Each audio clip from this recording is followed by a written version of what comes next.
And now, ladies and gentlemen, please rise, face the south end of the stadium, and join along as the marching Cardinals under the direction of John Hurley present our national anthem.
Hello and welcome to Cardinal Stadium at Upper Dublin High School. I'm Stephen Watson alongside Alex Cohen and Josh Getzoff.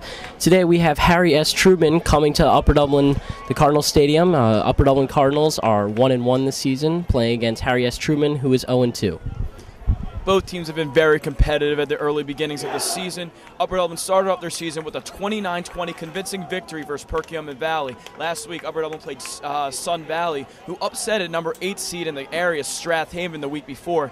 They played a very tough game, but ended up losing the game 6-6. Upper Dublin has some key players, linebackers Ray Crane and TJ Walsh, running back Chris Howard, running back Steve Roberts. Roberts, who is actually leading the Suburban 1 League in rushing this year with 314 yards in 2 games, which is an absolutely incredible amount. Upper Dublin is looking for their offensive linemen to play pivotal roles in today's game. And in a couple moments, or actually one moment, we will have a kickoff. Harry Truman has elected to receive. Upper Dublin will kick to the south end of the stadium. Upper Dublin's going to look to strong leadership today from their senior co-captains Joe Yakimovich, Sean McBrien, Dom Parker, and Jared Brandenburg to lead them to victory. They are also going to need a strong performance from leading rusher, as you said, Alex, Steve Roberts, and other various players throughout the game. All right, right now, Upper Dublin is kicking off. For Upper Dublin, number 15, sophomore Josh Glider will kick off. I'm Alex Cohen. I will do play-by-play, and Steve Watson for the first quarter will do color. We're waiting for the kickoff. Glider checks with the kickoff team. Little miscommunication. And Glider boots it, and we are underway. Number 32 for Harry Truman will receive it. He's got a hole up the middle. He's got room. He's at the 40. 50, 40, he's got room, he's got a man to beat. 21 trying to catch him. That is a touchdown by Harry Truman. Not a good way to start off for these Upper Dublin Cardinals. Harry Truman's a very big team, as you saw, 32, their kick returner, about over 6 feet tall. I mean, Upper Dublin special teams, their main problem today is going to be tackling against these big players on the Harry S. Truman. Not the way Upper Dublin wanted to start it. He took it to the house, fellas. 67 yards, and that was Hyshawn Barnes, who also plays fullback for this team. Absolutely took it the distance, and now it is 6-0 Harry Truman with an extra point attempt to go. Not the way that Upper Dublin wanted to start. And the snap. The kick is no good. And I guess Upper Dublin catches a break there when it's only 6-0. But with 11:47 remaining in the first quarter, Harry S. Truman 6, Upper Dublin nothing.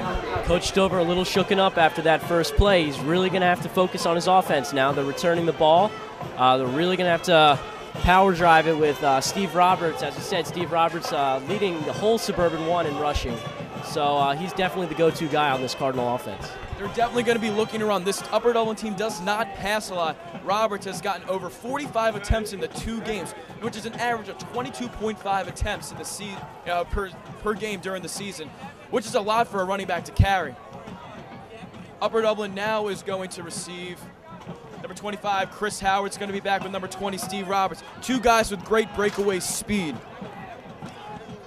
What Upper Dublin's going to have to watch out for is Harry Truman's size. Upper Dublin is definitely one of the smaller teams in the Suburban 1 Conference, only averaging about 210 pounds on the line, where Harry Truman has 3 guys over 250 pounds and definitely has an advantage on the size. I couldn't agree more. Size is definitely the factor that's going to play in today's game. Upper Dublin's going to look to come back during this lead. It is 6-0 right now. And Harry Truman will kick off. Number 35 for Harry Truman is their kicker. He missed the extra point and will kick off right now. They have Upper Dublin has Chris Howard deep. Again, he does have the breakaway speed to take it the distance. And the kick. Pretty nice kick deep. Howard will take it at about the 10-yard line. Howard's got some room on the right. And Howard has room. He goes across the 40, high steps over to the 45, a great return by number 25, Chris Howard. Howard trying to reiterate what Harry S. Truman just did to the Cardinal special teams. He got it to the 45-yard line. It's going to be 1st and 10. And now the starting lineups for the Upper Dublin offense. Number 57, center, Todd McCulley. He's a senior. At tackles are number 75, Sean McBride. He's a senior. At guard, Joe Yakimovich, number 59, co-captain, senior. Jared Brandenburg, tackle, senior. Bobby DeStefano, guard, number 66, senior. Fusco and Davies around out the receiving corps, both seniors. Steve Roberts and Parker are the fullbacks. Walsh is the tight end, and Brown is the Brown is the quarterback. Excuse me. First play of the game was a rushing attempt at Don Parker. He gains about 1. It will be 2nd and 9 at the Harry Truman 47-yard line. I think Harry Truman coming in this game knows that Upper Dublin's specialty is the run. They've got great backs. Upper Dublin's really going to have to work on the passing game for tonight's game. And now Brown with Parker and Roberts in the backfield. Davies and Fusco split out. He pitches it to Roberts. Roberts has some room on the right, tries to cut back. Nice cutback by Steve Roberts, but only gets to about the 50, where it's a gain of 2, and they will have a 3rd down and 7. Roberts looked like he had some room to the outside, but decided to cut it back in. He gains about 2. And now it will be 3rd down. Good blocking by the Upper Dublin offensive lineman, but it looks like they were in a little bit of a stalemate. No penetration, but then again, no room for Roberts to run. Big 3rd down for Upper Dublin, even though it's this early in the game.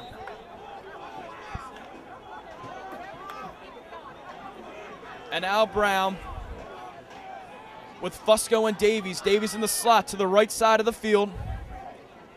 Option, and Brown gets absolutely smashed. Looked like a little miscommunication there. Brown came out of the snap and didn't find his fullback in the backside on that option play. And sack came out of that play. I mean, Upper Dublin a little sloppy to start off this game. I mean, big first play, and now their offense couldn't get anything started. Oh, great penetration by Harry S. Truman getting in the backfield, and that was a sack for a 1-yard loss. Harry S. Truman is 0-2 for the season. They lost to Torrey Pines, a team from Florida who was nationally ranked in the past, and they also lost to Council Rock North last week. This is Harry S. Truman's first road game. They are doing a pretty nice job. Chris Howard upon a high spiraling kick, and the Harry S. Truman calls a fair catch and catches it at the Harry S. Truman 24-yard line. And now you're going to see Upper Dublin's heart of their team is their defense right now. Their defense has played great in the last 2 games. A tough loss last week to Sun Valley, but I think their defense is definitely the key to this team, and they're going to need a win right here. The major part of this defense is definitely the linebacking core. With Joe Yakimovich and Jared Brandenburg, 2 co-captains anchoring at the middle linebacker position, they're going to play huge parts in this game. They're really going to have to blitz a lot because it doesn't look like the defensive linemen are going to get much penetration on this line. Again, this line averages about 250 pounds overall. I think the guy to look for right here is Kyleif Goodman making his first start at the cornerback position. Looks like Harry S. Truman's in the eye, has a wide receiver in motion. Calls snap, it is a pitch out. Good tackle by Ray Crane. Ray Crane was aided on that tackle by Lewis Brown, as that will be about a 1-yard loss. Good job to start off good way to start off that game by Upper Dublin. I mean, key tackles right here. Their defense is where it's at. Let's see if they can hold them for another 2 downs.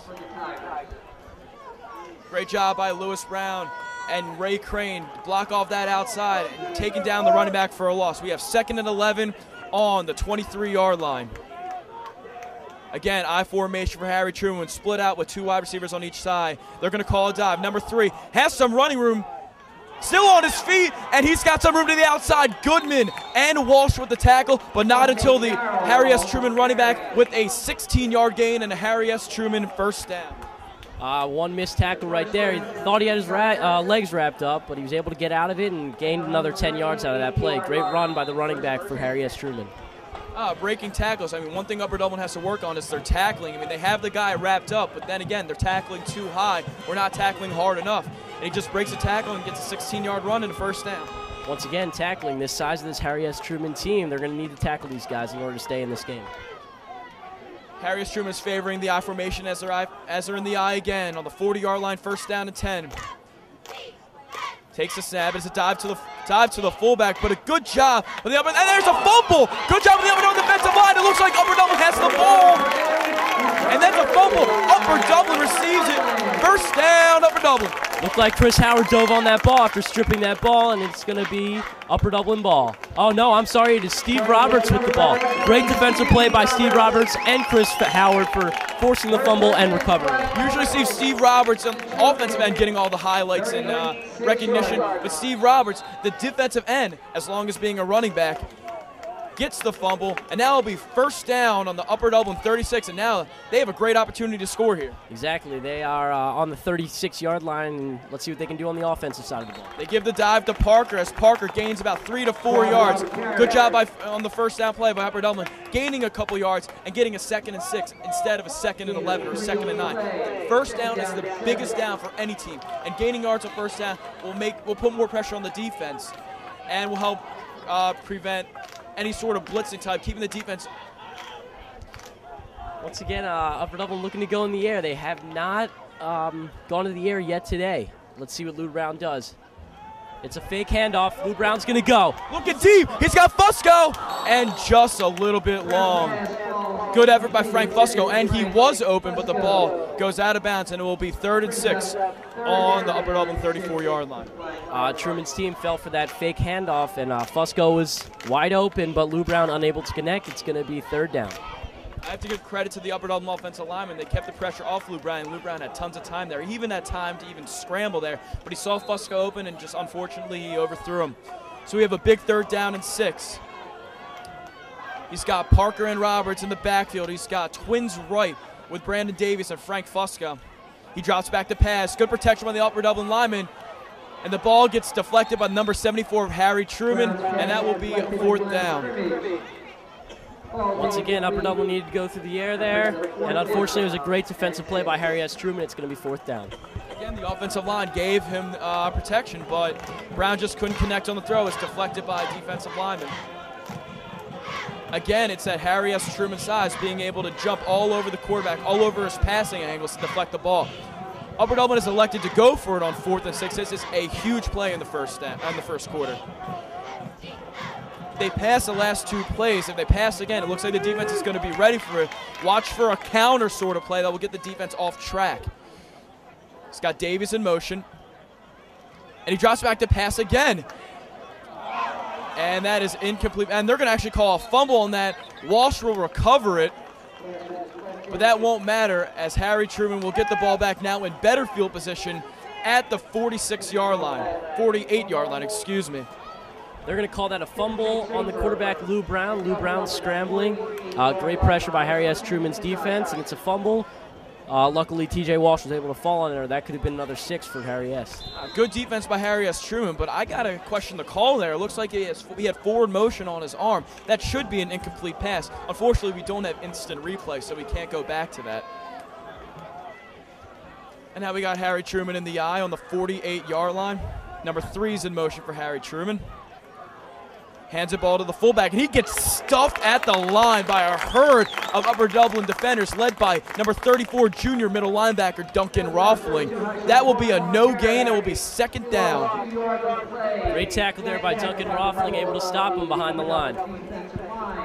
Roffling and the other linebackers filled the holes for Upper Dublin, and the Harry Truman fullback really had nowhere to go. An actual loss of 1. It will be 2nd and 11 at the 50-yard line. As the Upper Dublin sidelines are starting to get pumped up with cheers The intensity is starting to pick up, knowing that if Harry S. Truman scores here, that will be a big deficit for Upper Dublin to overcome in the first quarter.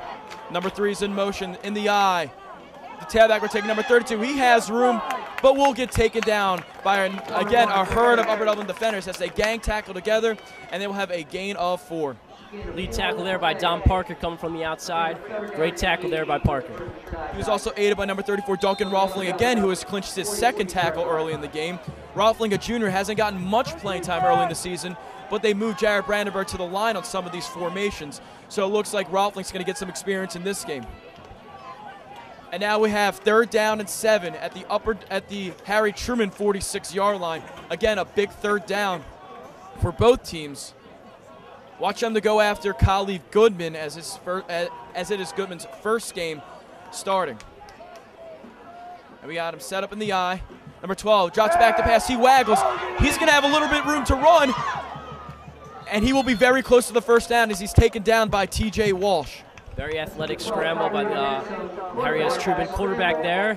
Upper Dublin didn't see it coming. Looked like Ray Crane on the outside. Almost had a sack there, but it was maybe a holding call. Referees missed. Upper Dublin looked a little upset, but the refs never called it, and it's going to be 3rd down. And they will measure this for the first down. I would have to give credit to the Harry S. Truman quarterback. That bootleg was phenomenal. It absolutely got the Upper Dublin defenders reaching the other way.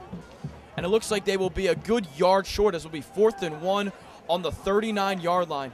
This will be a difficult decision. You either pin back Upper Dublin deep in its own territory, or you go for this and go for the jugular early. I think with their size, they're definitely going to go for it here. They got a huge fullback and a big running back. Compared to Upper Dublin's small size, I think they got to go for it here.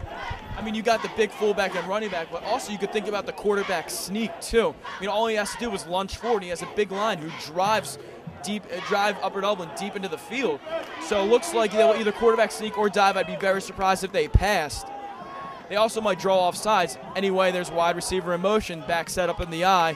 And they will go right to the fullback. As he looks like he gains about 2 yards, he's taken down by number 34, Duncan Rothling, but not before he gets another Harry Truman first down. Great fullback motion there. I mean, Harry S. able to get that first down. It's critical because Upper Dublin is now in their own zone, about the 36-yard line now, and Harry S. is on offense. First down. Tough break for Upper Dublin. I mean, Harry Truman decided to go for it on 4th down. 4th down and 1, they got 2. First down, and now Harry Truman is driving, looking for another score. Number 32 for Harry Truman will take a break after that 2-yard gain into first down. So now backs in the eye again. First down and 10 at the Harry Truman 36. Wide receiver in motion. They go from twins to split.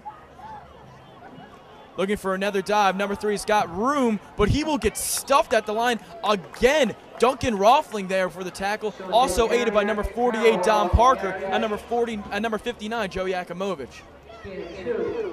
Yakimovich has been the leader on this team for the past 3 years. He started as an undersized sophomore at the middle linebacker position, did very well, and has been starting there ever since. Yakimovich has since become a two-way starter and a team captain. He is a very big leader on this team, and that tackle, it shows very much of his leadership and effort on the field. Without a doubt, Joe Yakimovich is the player to go to on defense. And now we got about 2nd and 8 on the Harry Truman 35-yard line. Backs in the eye again. Looking for a draw, nowhere to go as Duncan Rothling once again breaks through for the tackle. Actually aided, well no, that tackle was actually by number 54, Jared Brandenburg. Great tackle for a loss there by Brandenburg, able to bring him back some yards. It's now going to be 3rd down at about 12.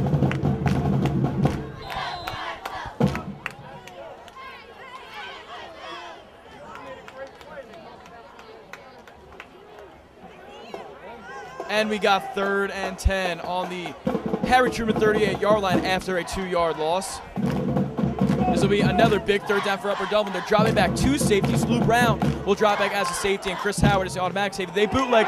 Ray has a chance for a sack. They will get away from him, but it will be an incomplete pass. Ray Crane does not get the sack, but rushing the quarterback rushes. His throw will be an incomplete pass. 4th and 10, and hopefully Upper Dublin will get the ball. Great rush defense by that middle linebacker slot. Ray Crane on the outside almost had a sack there, able to force a bad pass. It's going to be 4th and 12. Upper Dublin again not fooled by the play action fake. I guess that just shows the discipline that this defense has from all their hard work and scouting. and Harry Truman is surprisingly going for it on 4th and 10. I will watch out for a trick play here because it's very unusual to see a team going for it on 4th and 10. But then again, they are deep in Upper Dublin's territory. So I guess we will find out what's going to go on in this 4th and 10. Upper Dublin fans starting to get into it. Sideline getting into it on 4th and 12. 4th and 12. He drops back to pass. It looks like they're going to run a screen. Number 3's got room. He breaks open, and he will get the first down. Perfectly executed screen by Harry Truman, and that will be, according if there's no penalties, that will be a first down Harry Truman, and that's got to hurt Upper Dublin's chances for stopping them on this drive right now. It was a great offensive play by Harry S. Truman, a great call. Upper Dublin did not see that one coming. They were expecting a long pass on 4th and 12. Not a lot of teams are going to risk that going to the running back on that play, but it was a great play by Harry S. Truman and proved successful. Upper Dublin's defenders were totally full there, running upfield to try to get the quarterback. He just dumped it over the defensive lineman's hands, got it to the running back number 3, and he just rumbled forward for a 14-yard gain and a first down Harry Truman. Looks like there's an injury on the field on Harry S. Truman, and we'll be back with you momentarily. And we are back on the field after the injury timeout. It'll be 1st and 10 for Harry Truman. When it looks like it's on the Upper Dublin or on the Harry Truman 23-yard line. Harry S. Truman in scoring position here. If they do score here, it will either be 12, 13, or 14-0 Harry Truman, and that will be devastating for Upper Dublin to overcome. Again, Harry Truman's running back set up in the eye, split out wide receivers on both sides. Upper Dublin looks like they're crowding the line a little bit, looking for the run, and it'll be an off tackle. He gets stuffed at the line by the Upper Dublin linebackers led by number 59, Joe Yakimovich, the co-cap. Great pressure there by Yakimovich, and you saw Duncan Roffling coming from the outside, able to also assist the tackle. It was a great defensive play. It's going to be 2nd down, a loss of a few yards. Even with Harry Truman's size, Upper Dublin seemed to get great penetration in the backfield. They absolutely blew the Harry Truman line backwards and let the linebackers fill the holes. And then again, with a 1 to 2 yard loss, it will be 2nd down and 12 at the Harry Truman 26-yard line. I mean, Upper Dublin defense is actually playing pretty well. There's only been 2 big 4th down plays, and now Harry S. Truman's on offense. Oh, there's a good pitch, good play call by Harry Truman calling the pitch, good blocking. Not sure exactly where he landed out of bounds, but it looks like it will be around the vicinity of the 20-yard line. Ray Crane rode him out of bounds, but not after a 4-yard gain as he is tackled at the 22-yard line. And again, another big 3rd down play for Upper Dublin's defense, or in other words, Harry Truman's offense. Harry Truman on 3rd and 4th down have been completely successful, getting first down to 3rd and 4th down 3 times this drive and looking for another. Got the backs in the eye, a wide receiver to the right and a wide receiver way split out towards the Harry S. Truman sidelines, covered by Khalif Goodman. Drops back to pass, looks like a pop pass. It's complete. Howard tries to tackle, and the tight end breaks the tackle and gets within the Upper Dublin 10 or the Harry Truman 10-yard line, and that will be a first down Harry Truman. Tackle there by number 7, Lou Brown. A great dump off to the tight end there. And it's going to be another first down and goal. Another backbreaker for Upper Dublin. Could not stop the 3rd down. He gained 17 yards, and that will be a Harry Truman first down inside the 10-yard line. Harry Truman maybe hasn't gotten it done on 1st and 2nd down, but with the 3rd and 4th down conversions, they have driven the ball down the length of the field and now have a very good opportunity to score. Upper Dublin defense crowding the line, looking for the run. They give it to the tailback, but there will be a flag on the play. Not exactly sure what this flag will be, but since they stopped the play, it looks like the flag will be on the offense.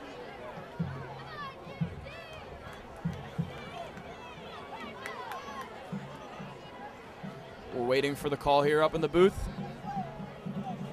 And that will be a false start on Harry Truman. That will be a 5-yard penalty. It's great start there for the Upper Dublin Cardinals. They will get a penalty. Now they're going to move back to about 15 yards away. It's going to be 1st and goal from the 15. Even if Harry Truman doesn't execute on this drive has taken up 4.5 minutes on the clock. That has gotten the defense very well rested. That will be pivotal in the length of the game for Harry Truman and Upper Dublin. And now we have 1st down and 14 after the 5-yard penalty. And he got backs in the eye. Now they have twins left, so they have 2 wide receivers on the left-hand side. Quarterback takes a snap, and they give a draw to the tailback. Now there's a fumble. Not sure where it's going to go. Another forced fumble by Upper Dublin. We'll see how it happens. And Harry Truman will regain possession. Good job by Upper Dublin forcing the fumble, but not catching a big break as Harry Truman recovers the fumble, and it will be 2nd down. That is the end of the first quarter. The score is now 6-0. Harry S. Truman leads the Upper Dublin Cardinals. The coaches are not very pleased with this first half. They are yelling on the field. They can't be pleased. They let up an opening kickoff touchdown, and it's 6-0. I mean, the defense has stood strong early, but Harry Truman has had no trouble going down the field, driving, and taking time off the clock. Harry Truman here in the second quarter is going to have a very good opportunity to score near the 10-yard line.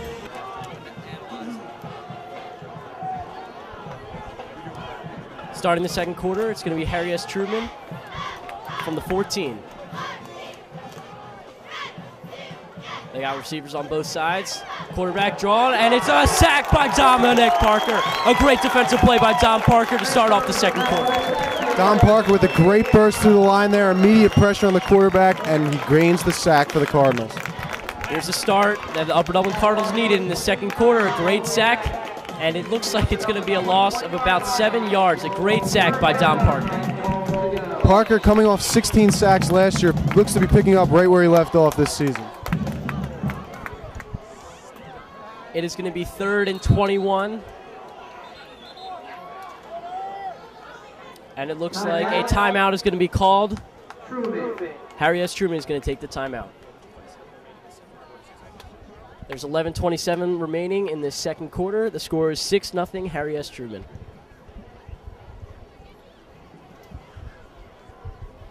Aside from some penalties on this drive by Harry S. Truman, it has been a very good drive for them. They've drained the clock very well, and their defense has to be real well rested on the sidelines. Upper Dublin, their defense, on the other hand, must be very tired. There's been a grueling drive for them, a lot of setbacks, and they can only hope to stall Truman here. I mean, Upper Dublin has 3rd and 21 now. I mean, if they don't stop him, that's going to be a crushing blow to the confidence of the defense. 3rd and 21, most defenses should be able to stop the offense for a marginal gain and execute a 4th down for the opposing offense.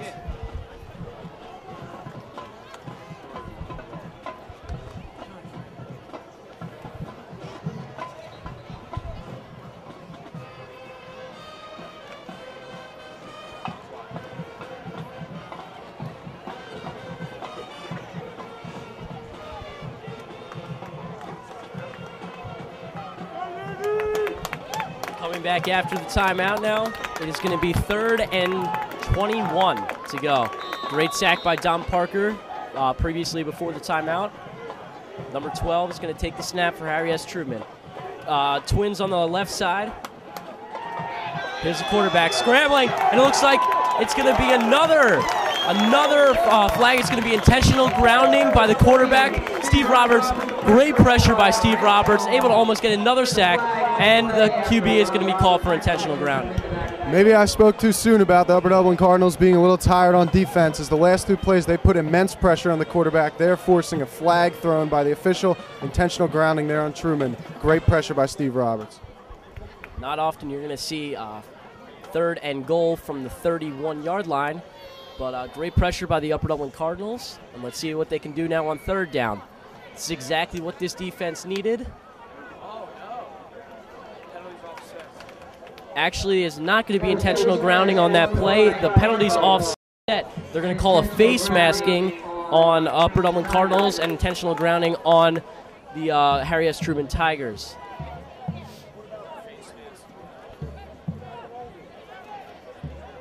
Those penalties are offsetting. It'll be 3rd down and goal on the 21 again. It's going to be 3rd and 21. And Harry S. Truman catching a break there. I mean, great pressure by that Upper Dublin defense. Let's see if they can do it again for a 3rd straight play. Maybe stop something. Trying to hold Harry S. Truman to no points here. I mean, they started off weak, run back for a touchdown, and the score is 6-0 Harry S. Truman right now. Receivers on both sides are in the I formation. Quarterback about to take the snap. Looking to get pressure on this Upper Dublin Cardinals team. Harry S. Truman with the handoff. A great handoff. Runs for about 8 yards. That's number 32, Hassan Barnes on the carry. Looked like he was tackled by number 31, Ray Crane. Assisted by Joe Yakimovich, number 59. We have 4th and goal now.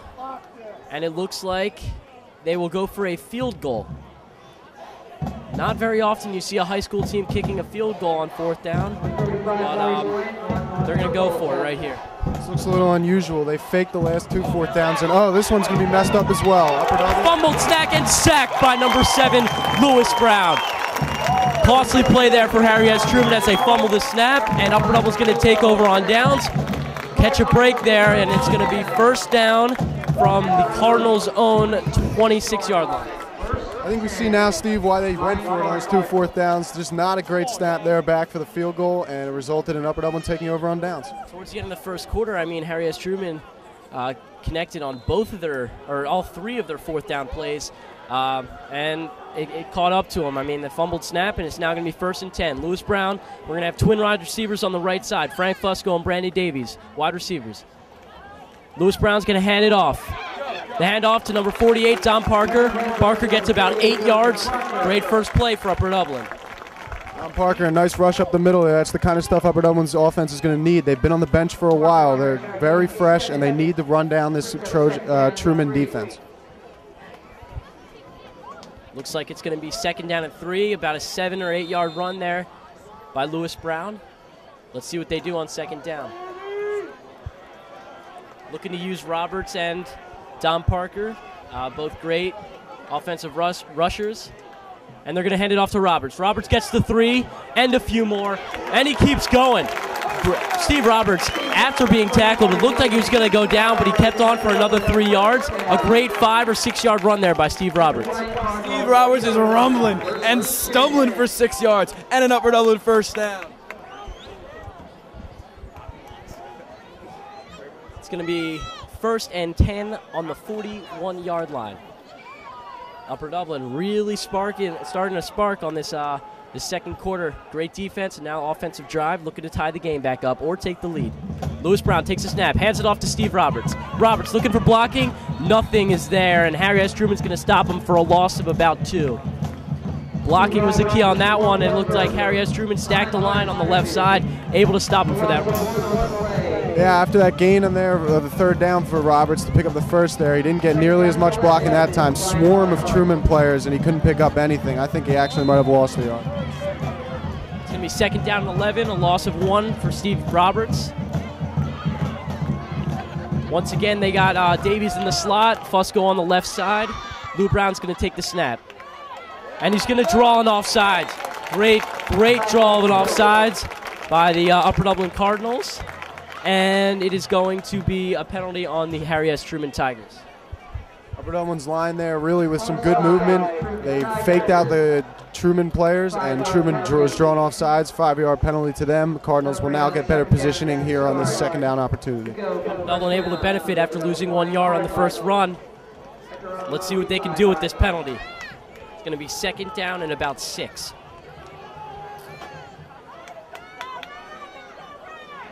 Davies is in motion on the left side. It looks like it's going to be a false start. I mean, a great run there by Dom Parker, but Davies went a little early. It's going to be a false start on the Upper Dublin Cardinals. In a game like this, you cannot make those kind of mistakes. You really need your team to be on top of the game. Truman has looked very good early here. Cardinals need to match them offensively, and they just have not done that yet. It's a shame because the foul didn't even affect the play as Davies just left way too early. Didn't even have any impact on the play, and it will be 5 yards lost after a 13 to 15-yard game, which would have gave Upper Dublin another 1st down. And Upper Dublin sees a little deja vu. They're going to take, and it's going to be 2nd and 11.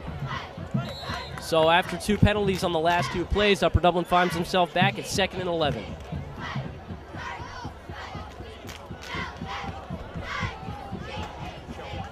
Andy Sheldon enters the game on the left side with Frank Fusco. Lewis Brown takes a snap, and he's going to hand it off to Parker. Parker with a solid 5 or 6 yard run. and it looks like it is going to be 3rd down and 6. 2 good-looking runs on this drive for Dominic Parker. Hopefully we'll see some more of him further on in the game.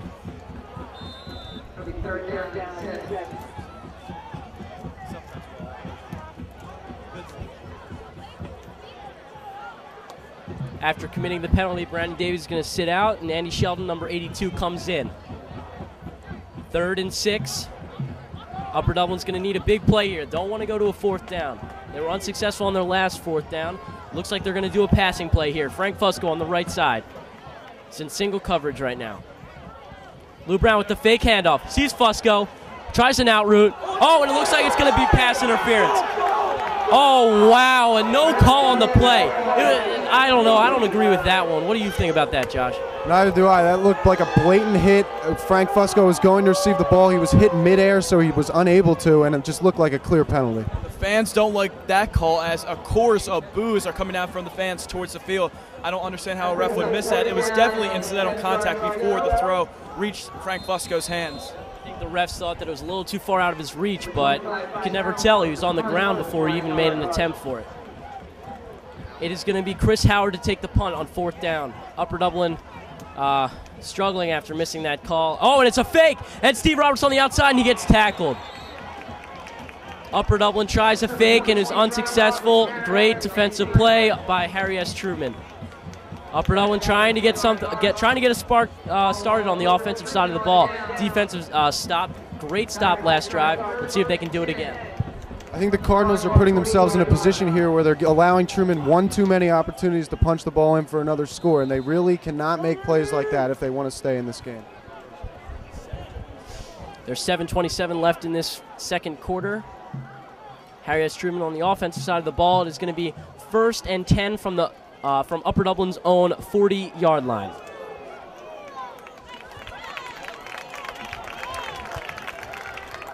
Harry S. Truman's going to line up with wide receivers on both sides.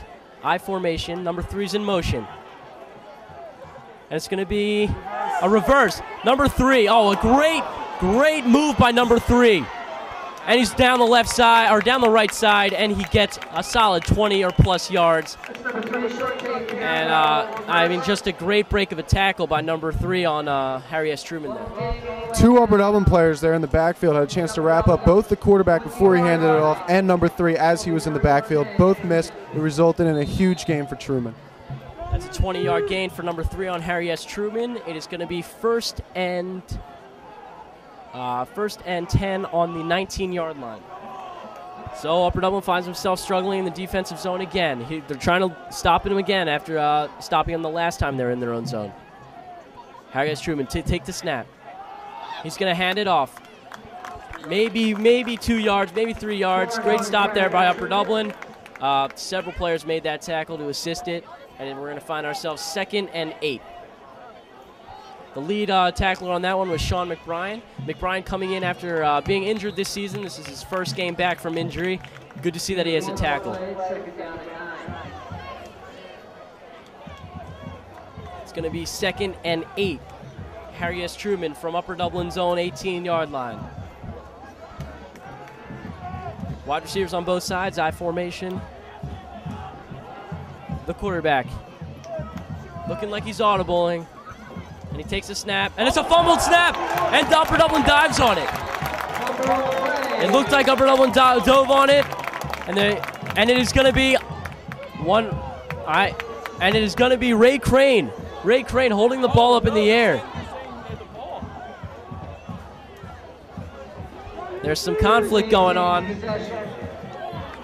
and they're going to say that Harry S. Truman retained possession on that play.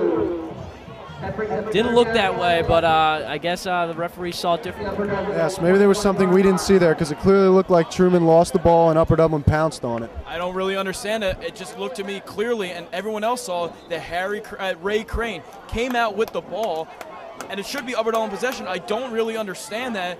But then again, it will be 3rd down and 11 with 5:30 remaining in the second quarter. A tough break for Upper Dublin to have that happen to them. It really did look like that Crane came out with the ball. The officials are going to take a timeout and talk about this play, as they should. It looked like it was Upper Dublin ball, and let's see what their decision is.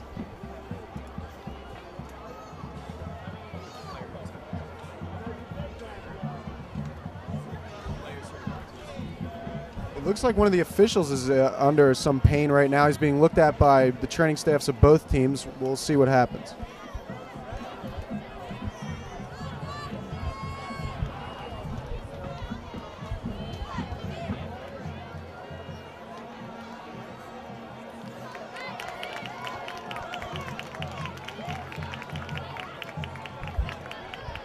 Much as we hoped, it doesn't look like Upper Dublin's going to get it in their favor. It actually turned out to be a referee injury, and it's going to be third down for Harry S. Truman.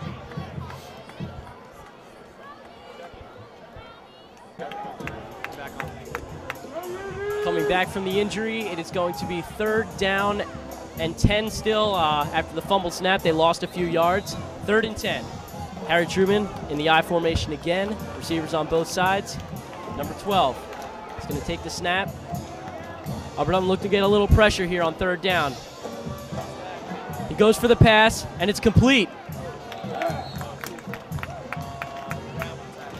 Lewis Brown, number 7, with the tackle as the cornerback, and it's going to be 4th and 2. Now Truman finds themselves in a predicament. Do they go for it here on 4th down again? They've had some success with that, or do they attempt a field goal? And it looks like it is going to be that 4th down choice to go for it. I mean, they definitely have the size. They've converted 2 for 2 on 4th downs. Let's see what they can do here. It's going to be 4th down and 3. Upper Dublin stacking the line. It's definitely going to be a running play. And he hands it off. And he looks like he might be stopped behind. It's going to be close. It looked like he was going to be tackled, but he dove for a few more yards. It's going to be a very close. It looks like they're going to have to measure this one. This call is going to be within a yard. I don't know. They're going to have... And it's going to be an official timeout.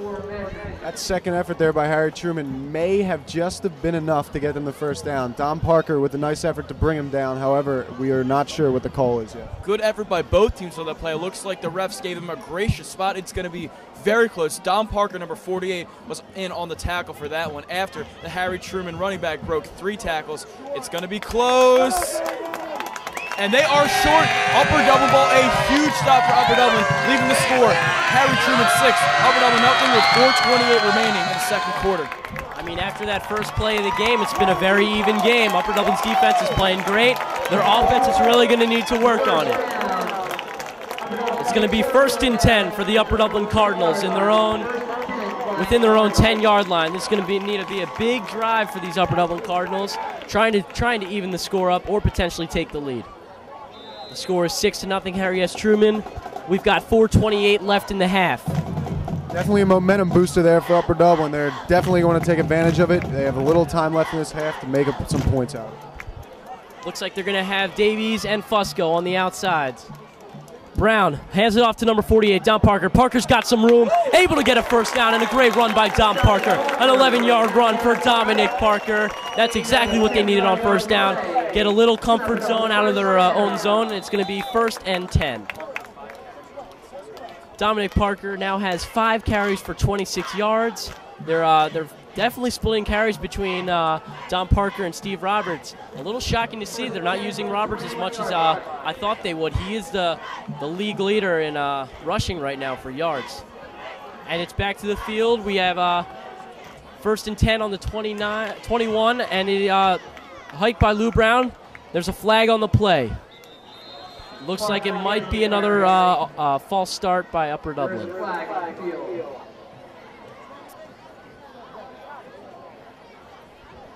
Once again, Upper Dublin can't afford to make these mistakes here late in the half. They really need to put some points up on the board. They're down 6-0.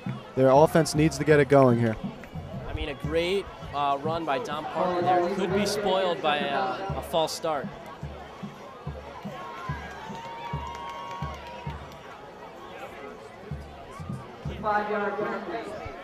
And that's exactly what it's going to be. A false start is going to be 1st and 15, moving back 5 yards. 1st and 15 on the 16-yard line. Upper Dublin still yet to go to the air that much today. I mean, they haven't been on the offensive side of the ball that much. But let's see what they can do here. Lou Brown, he's got Davies and Fusco on the outsides. Lou Brown, the toss back to Steve Roberts. Roberts has got some room on the outside. No blocking. Absolutely no blocking on the outside. And I mean, Steve Roberts had a hole, but then Harry S. Truman was able to collapse on him on the outside. Yeah, and Steve Roberts must have seen deja vu there. Same exact kind of rush to the outside in the last drive for the Cardinals, where he was met by a swarm of Truman players again. Same story today. It looks like Steve Roberts' north to south running style. It didn't quite fit the scheme of that running play, as he had to run a toss and use agility. He didn't have much of that on that play, and it was a 5-yard loss. And that'll be second down and 16 on the upper Dublin 15-yard line. A loss of 1, not what they needed. Still in their own zone. Second and 16. Lou Brown, Fusco, and Davies on the outside still. Looks like Brown is going to get sacked. Great pressure there by Harry S. Truman, able to stack the line. They had 4 defenders on Lou Brown. Not very good blocking by these Upper Dublin Cardinals, and it will result in a sack. Harry S. Truman is going to take a timeout. We have 2:49 left in this first half. The score is 6-0. Harry Truman leads. It looks like they tried to do a little option play on that second down play. Didn't look like Lou Brown could get the ball out of his hands due to the penetration of the line, and he took the sack. I would have to say that's a smart decision by Lou Brown. If he tried to take a chance and pitch that ball, it could have resulted in a fumble, and Harry Truman could have gotten that ball deep in Upper Dublin territory. Also, he had many Truman players around him fighting for that ball, reaching for it. It was just a smart move to go down there. He probably would have fumbled if he would have tried to fight for more yardage. We'll be back in a minute after the timeout.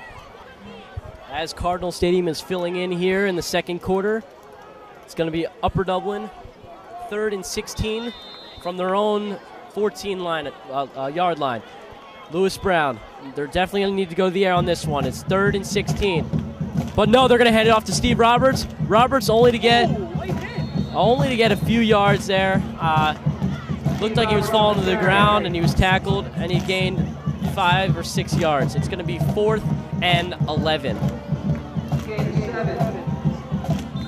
Brings up 4th down and 10 from 5 yards. A little bit of a questionable call there by the Cardinals on a 3rd down play to run it. They really haven't gotten much running outside of Dom Parker today. Their passing game really needs to pick it up now.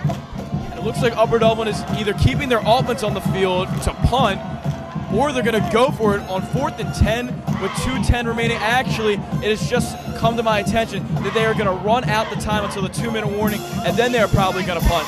Good job by Upper Dublin's offense, wasting time, giving Harry Truman less time to try to put together the 2-minute drill and score with 2 minutes remaining in the second half. Very smart decision there by Coach Stover. It's going to be the 2-minute warning. The score, 6-0. Harry S. Truman leads.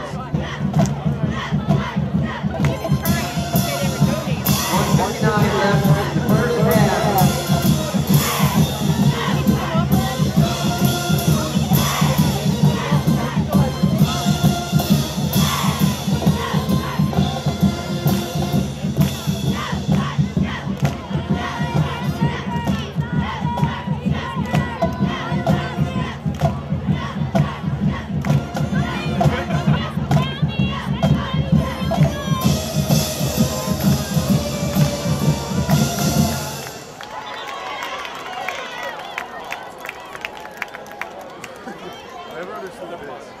Coming back after the 2-minute warning in the first half, Chris Howard, number 25, is going to take the punt. Looking to send it back in Harry S. Truman's zone so that they are unable to force a good possession in these last 2 minutes of this first half. Tom McAuliffe with the snap. And a great punt there by Chris Howard.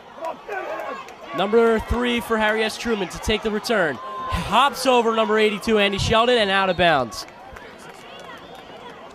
That was number 3, Shante Carroll, return for Truman. Nice punt there by Chris Howard, and a nice return there by a Truman player. He avoided 1 tackle and put Truman in pretty good position here to run the 2-minute drill. It looks like it is going to be 1st and 10 on the 37-yard line. And Harry S. Truman only has 1 timeout left. They used both their timeouts very early on in this half. That might hurt him these late 2 minutes of this half. Harry S. Truman, I formation, receivers on both sides. Number 12 is going to take the snap. He snaps it, drops back. There's a flag on the play. He passed it right into the hands of Ray Crane, but off his hands and out of bounds. There's a flag on the play. Luckily, there will be a flag called on Harry Truman, but Upper Dublin could have capitalized on the play as the ball just slipped through Ray Crane's hands. Good defense by Crane dropping into the flat and getting his hands on the ball, but he definitely could have capitalized because that was definitely an interceptable pass. It's going to be a false start on Harry S. Truman, and it is 1st and 15 to go.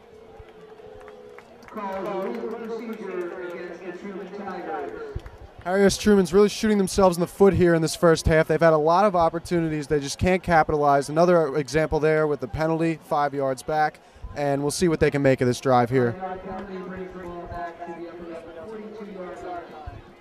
There's 1:43 remaining in this first half. It's on the 42-yard line. And let's see what Harry S. Truman can do in these last minute of the game.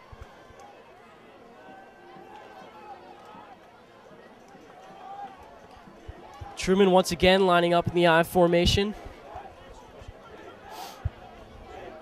Upper Dublin really stacking the line, not letting any runs go on. Number 12 is going to take the snap.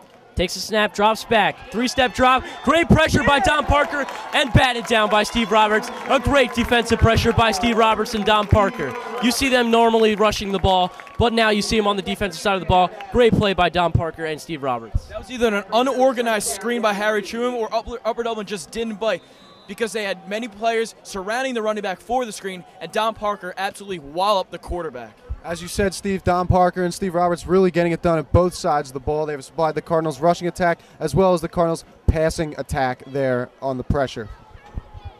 And they find themselves 2nd and 15 from the 42-yard line. Once again in the I formation, Harry S. Truman's going to take the snap. Number 12 scrambling. He's got some room, and he's going to go for the run. And it's going to be a great tackle by number 12, T.J. Walsh. Harry S. Truman unable to convert a first down or anything there. And it is going to be a third and 8. Great tackle by T.J. Walsh. And it's Harry S. Truman, 3rd and 8.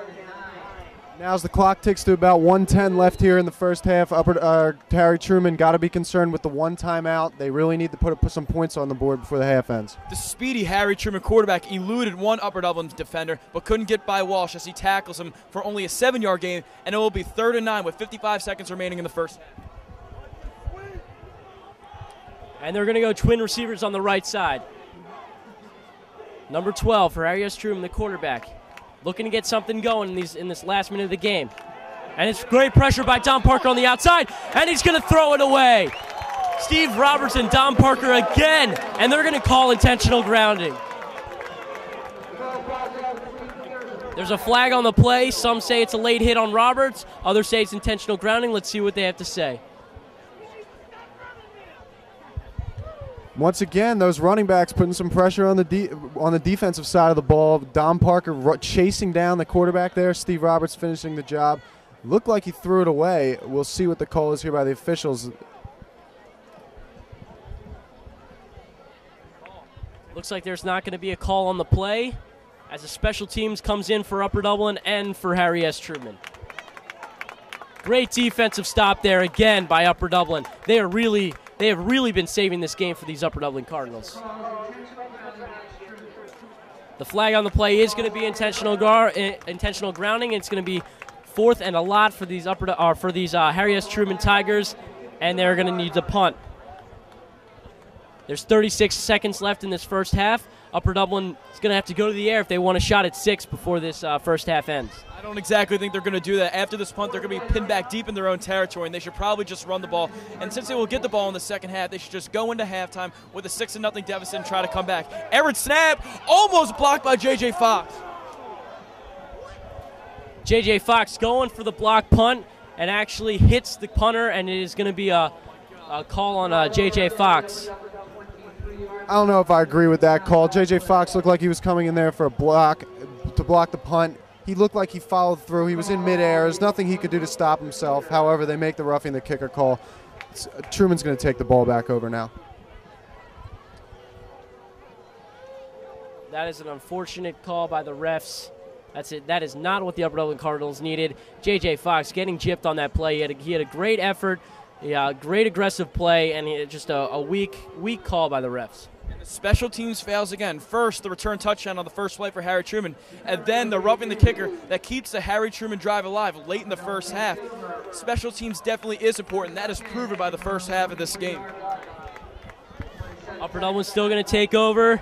I don't think they have an opportunity to go for the end zone here. I mean, they're pinned back way far in their own territory. I think they're just going to run, end the clock, and end the first half going down 6-0 into the half.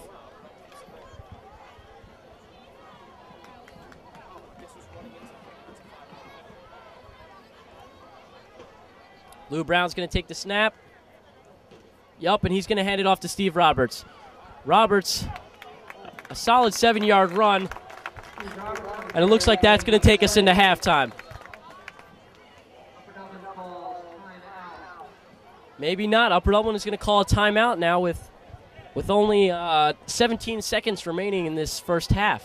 An interesting decision by Coach Dover. I mean, I can't imagine they would go for the end zone here. They don't have enough time or enough yardage to get there. I think what Stover's idea was maybe to run the ball the first down, see how much yardage he could pick up, and decide whether or not it was worth going for it. When a game like that on first down, he looks and he sees he still has 2 timeouts left, so he may want to use them wisely and try to put some points up on the board for the Cardinals. I think it's a little risky to throw the ball right now when you have a quarterback who hasn't completed a pass all game. But anything can happen in high school. If you run the ball, you can find a hole, and Upper Dublin does have the breakaway sprinters to take it to the house. So they probably will run the ball and see what they can muster off. I mean, they have 65 yards to drive in 17 seconds. I guess we'll see what happens, but it's unlikely to see that Upper Dublin will score.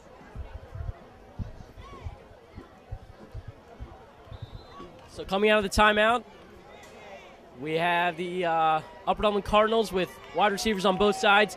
Davies and Fusco still in. Interesting setup. Lou Brown's going to take the snap. Oh, and he runs into number 25, Chris Howard. I'm glad it didn't phase Howard because he was able to hold on to the ball. I mean, he only got a yard or two, and I think that's going to take us into halftime. They're rushing to try and set up one last play. The referees are going to stop.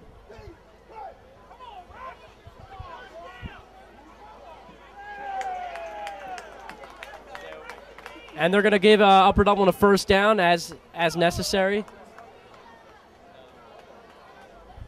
First down does not stop the clock. However, the Cardinals are going to have to go right back right when the clock resumes and see what they can muster up. Well, time should go back on the clock because the referees thought it was 3rd and 1 in which the clock was running, and if they're going to move the chains, the clock has to stop. So Upper Dublin should have 3 more seconds. Now it says 7 seconds on the clock. It should move to 10. It actually just moved back to 9, and Upper Dublin has 65 yards to go.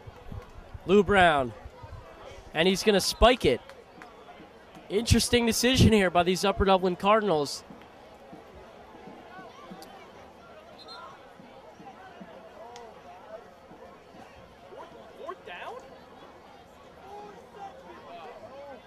There are 4 seconds left in this first half. I can't imagine that Upper Dublin's going to throw up a pass.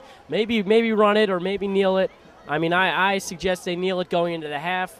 I mean, it's going to take a miracle to break a 60-yard run here on this last play. Hopefully Upper Dublin will have a Stanford kind of play with a bunch of laterals, or else they're not going to score. And Lewis Brown's going to take the snap. Yup, and he's going to hand it. Oh, no, he's going to do the option play, and he's going by himself. He's got room to the outside. This might be the miracle play we're looking for, but he is tackled at around the 50-yard line. Lewis Brown, a great option play. It's a shame it had to come so late in the first half, but that's going to end the first half.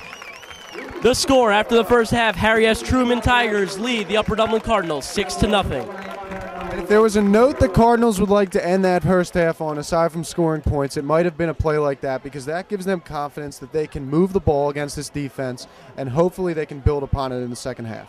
And in a couple moments, we will go to our halftime show. But right now, at halftime, it is Harry Truman 6, Upper Dublin 0.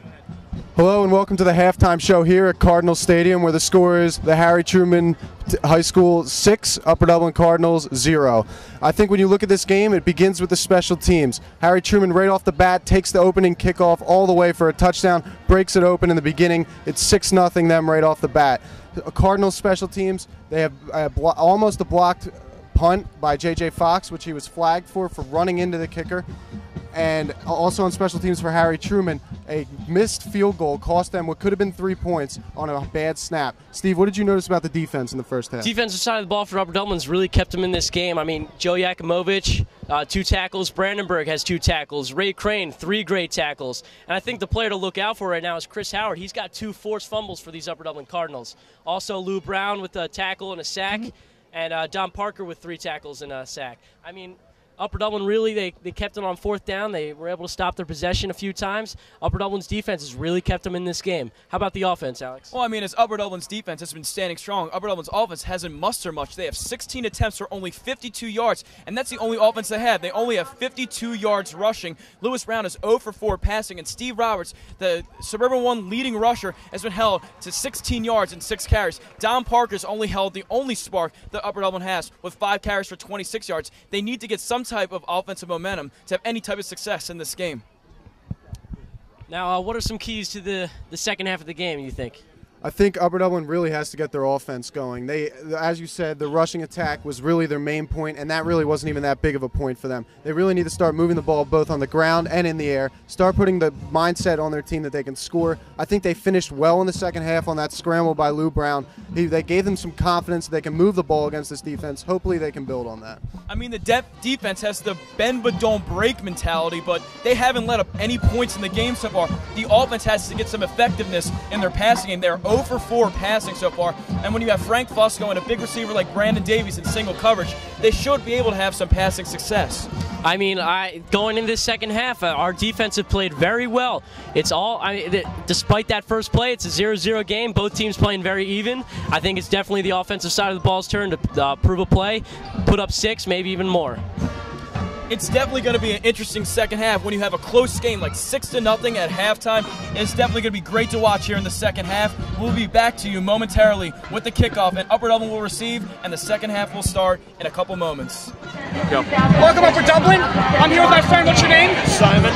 Simon, what year are you in Upper Dublin? I'm a junior right now. Now, what do you think? The opening drive of the first kickoff, Upper Dublin went up a touchdown on the special teams. That's unbelievable. I know they can do better. They'll get back. Offensively, the quarterback has started 0 for 4, and they've rushed for less than 40 yards for over 12 attempts. What do you feel about that? They're having troubles, but I know they can get it. They can get it back. They'll get it together in the second half. The defense right now has forced them to a shutout. Do you think they can keep that to the second half? Do you think the offense can make improvements in the second half? And why? I think the defense is going to keep doing what they're doing, keep stopping. Broadcasting, yeah! No more touchdowns. The last question for you, Simon. Why on earth did you decide to dress like this? I've been playing football here for 2 years, but I couldn't play this year, so I want to keep Some school spirit, right? There you go, Simon. Upper Dublin for right there. Hello and welcome back here for some second half action. Upper Dublin at the break trails Harry S. Truman by a score of 6-0. Alex, what were your thoughts on that first half of play? I mean, Upper Dublin's defense played absolutely wonderful. After the kick ran back for a touchdown, Upper Dublin could have crumbled. I mean, this game could have gone to the tank, but it didn't. The defense did not give up any points, and now it's 6-0, and Upper Dublin's getting the ball. Hopefully they can capitalize on first possession of the second half. The second half is underway, and the kickoff to Chris Howard is picked up. He runs it out to the 20, and he is down at about the 22, 23-yard line. Truman, great coverage there on the kickoff.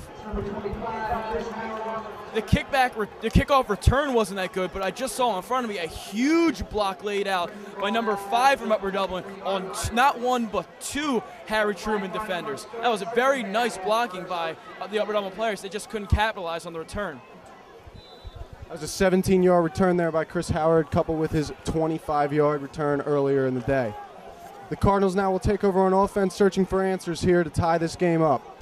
Lou Brown in at quarterback. Lou Brown will take the snap, and he hands it off to Steve Roberts, who rumbles forward from 1, maybe 2 yards. Roberts has really had a lot of trouble getting started in this game. In the first half, he had 6 carries for 16 yards. That's only about a 2.5 yards per carry average. Roberts has been much better than that. In the first game where he ran for 214 yards versus Perk Valley, he averaged over 7 yards per carry. He really has to step up his game for the Upper Dublin to have any chance. Obviously, that game against Perkiomen Valley cannot be duplicated every time. It's very tough to do that, but I understand what you're saying, whereas he has to have very solid games for them to have a chance to win. Well, yes, but they also got to give him the ball more. I mean, Roberts had 31 carries in that game. He only has 7 so far. Right.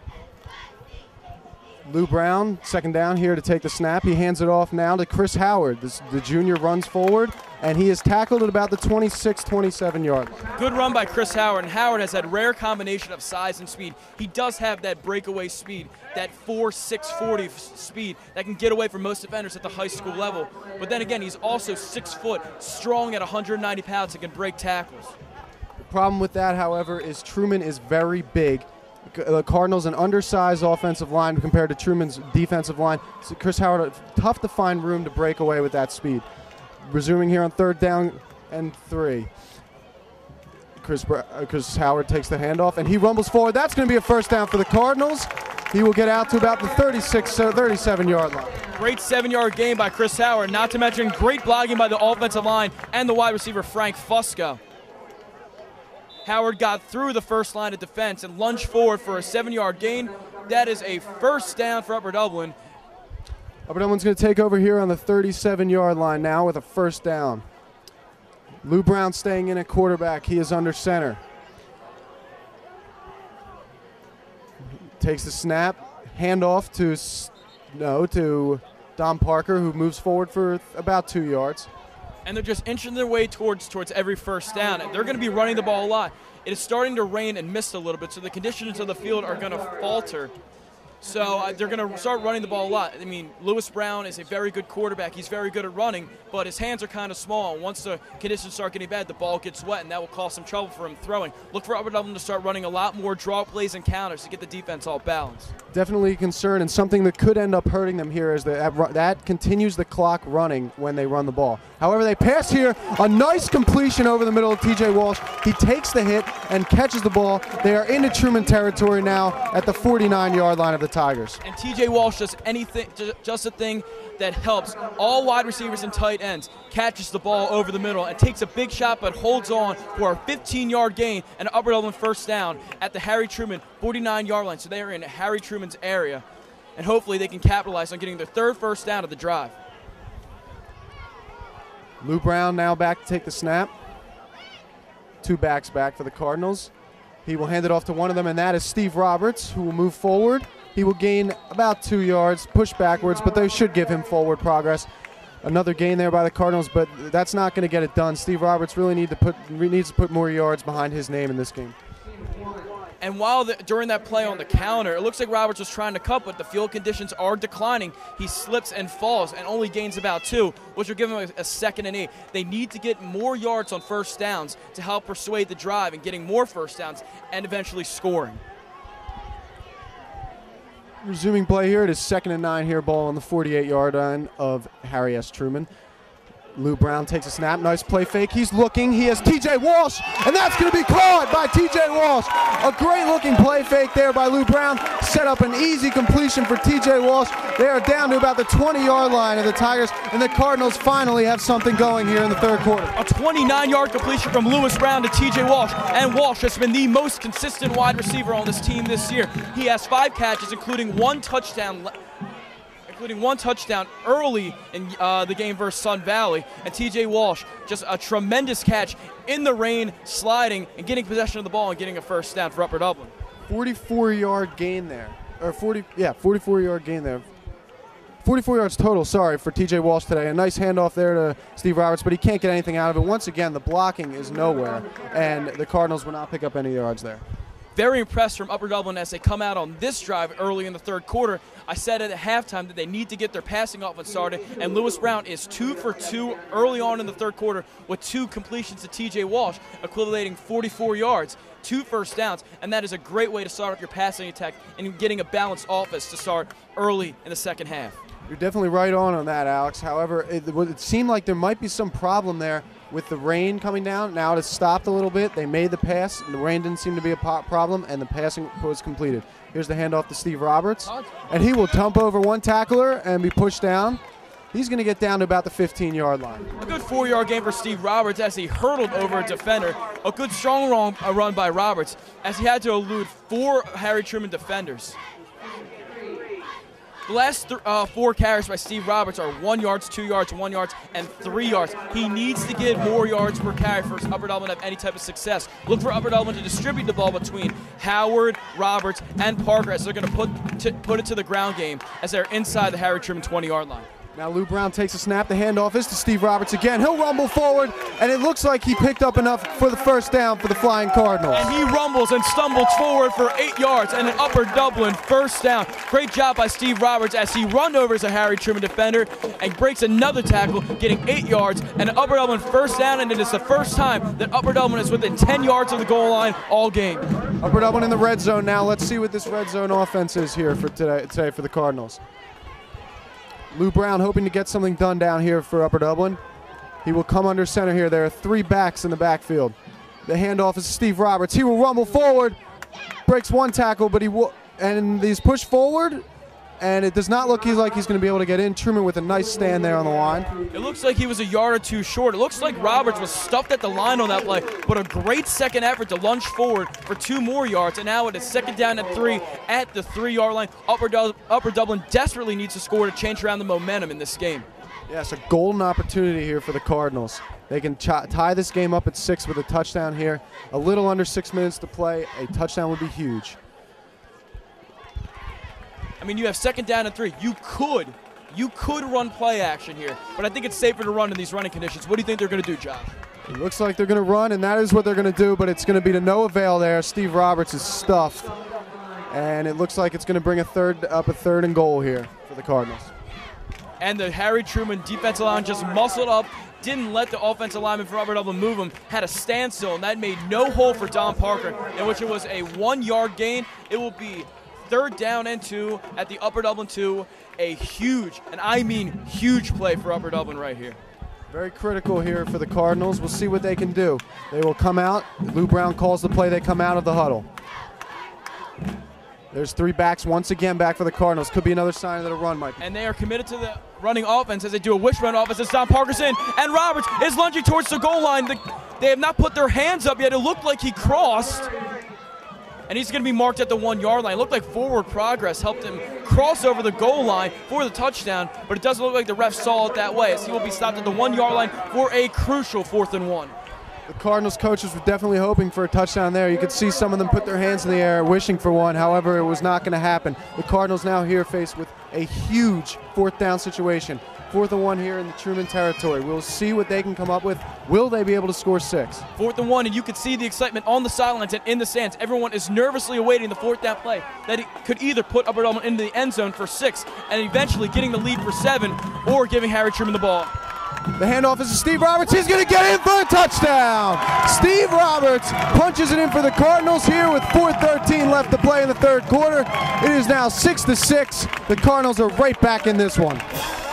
That couldn't have been done better by Upper Dublin, Steve Roberts, and the offensive line for Upper Dublin, driving Harry Truman back deep into the end zone, and Steve Roberts just waltzes into the end zone. And Roberts' stats for the day are 15 carries, 35 yards, and 1 huge touchdown that ties up the game 6-6, and now they will try an extra point in the rain to take the lead. Very big play here. The Cardinals could take the lead if Jack Brooker can nail this field goal. And it is going to be good. It was blocked, but it still made it through. The Cardinals take the lead 7-6 here. Partially blocked, but Brooker gets enough foot into it to execute the extra point. And now, with 4:13 remaining in the 3rd quarter, Upper Dublin 7, Harry Truman 6, the first lead for Upper Dublin in the game. You have to wonder, Alex, what did the coaches say to those players in the locker room to get them fired up and have a drive like that where their offense has pretty much been non-existent here today, to come out with a drive like that to open the quarter and make this game in their favor? I mean, I was part of the football team last year, and I know that Coach Stover is one of the best motivators that I've ever had. He definitely pumped up the team to play well in the first half, and that's part of the reason why Upper Dublin has taken the early advantage here in the second half. Now something that's been a bit of a problem for the Cardinals in the first half, the special teams unit will take on the field. We'll see what they can do here. Hopefully they can give the defense good field position to make a stop. They're definitely well rested, have not been on the field for a while, and we'll see what happens. Well, good thing for the Upper Dublin special teams is whenever they were on the field earlier, Harry Truman had the momentum. But now Upper Dublin has the momentum. The fans are loud, the sidelines are loud, and now they have the lead. So I guess the special teams won't have as much pressure to do as well, and they will just run down with no fear.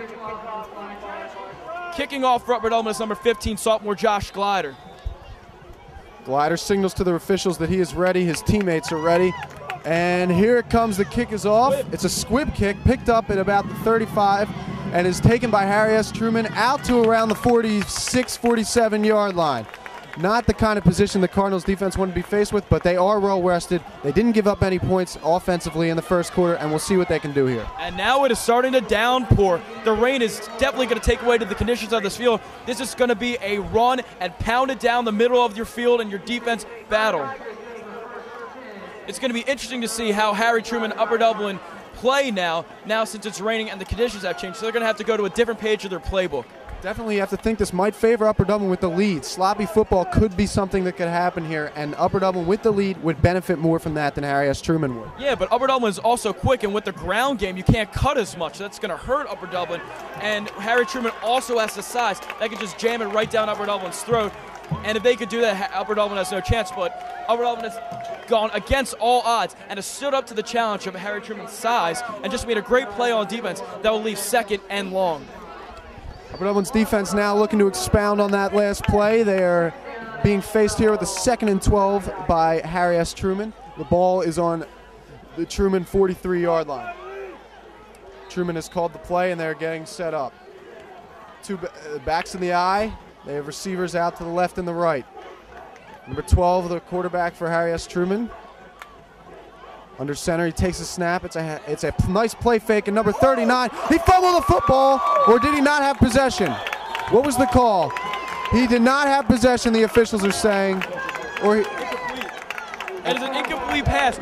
A huge hit by number 47 for Upper Dublin, backup safety Ryan Echeverria. Ryan Echeverria just brought the wood on that one. He absolutely levels the 6'4" tight end from Harry Truman. I mean, that is definitely a mixture in size. 6'4", 5'8". Who do you think wins? Well, defying all odds, the 5'8", 155-pound safety levels the tight end and forces an incomplete pass. Ryan Echeverria has had a few good games for the Cardinals this year. He had a really good game in the season opener versus Perkiomen Valley. Shows some more of his skill there, and a really nice hit on the Perkiomen Valley player. Echeverria also had a pick in their first game.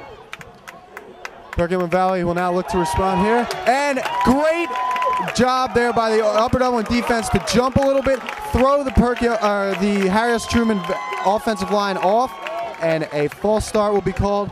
That is now going to bring up a 3rd and 12 situation. Well, that offensive and that false start not only motivates the offensive line to get louder, but it also motivates the fans to get louder as they feel partially responsible for that false start. It will be 3rd and 17 now for Harry Truman, and this will be a crucial 3rd down conversion for Harry Truman. Indeed it will. A 3rd down situation here faced by Harry Truman, a 3rd and long situation. The last kind of situation you want to be in under this kind of climate. Is going to be very tough to throw the ball. The ball will be slippery, let alone run it. A hit could knock it loose. We'll see what happens. Number 12 in to take the snap. He is the quarterback for Harry S. Truman. And he is under center. They have backs in the eye. And he drops back the pass. He's being chased. And an incomplete pass right off the number for number 3. And some temper starting to flare on the field. However, Upper Dublin will hold them, and it'll bring up a 4th and long. And the slippery conditions that the weather has given us has really changed the tempo of the game. That ball goes right through the Harry S. Truman receiver's hands and force an incomplete pass, and that will be 4th and 17, which I will assume in most cases means a punt, an Upper Dublin ball. The question is, will they be able to punt? We saw what happened with the field goal earlier where it was a bad snap and they were unable to get the field goal off. This is a little bit of a longer of a snap, and we'll see if he can reach him. Oh boy, would it be huge if Upper Dublin could block this punt. Oh, he tips it. And another flag is down. J.J. Fox and Lewis Brown's back to receive. He's going to get out, and he will be hit and wrapped up at about the 36-yard line. However, J.J. Fox went for a blocked punt there again, and it's a roughing the kicker. The punter is down. It looked like he was attempting to block it. It looked like he had no intention of running into the kicker, and that is going to be the call nonetheless. And that is a backbreak for Upper Dublin. I think it's going to be roughing the kicker, in which that'll be 15 yards, in which will be a personal foul. And whenever a personal foul happens on the field, it'll be 1st down to the opposite team. And special teams fails again for the 3rd time today. Special teams are a very important part of football. And it just proves it right there. That is a huge, huge play for Harry Truman. getting a first down back, and a huge, huge defeat for Upper Dublin.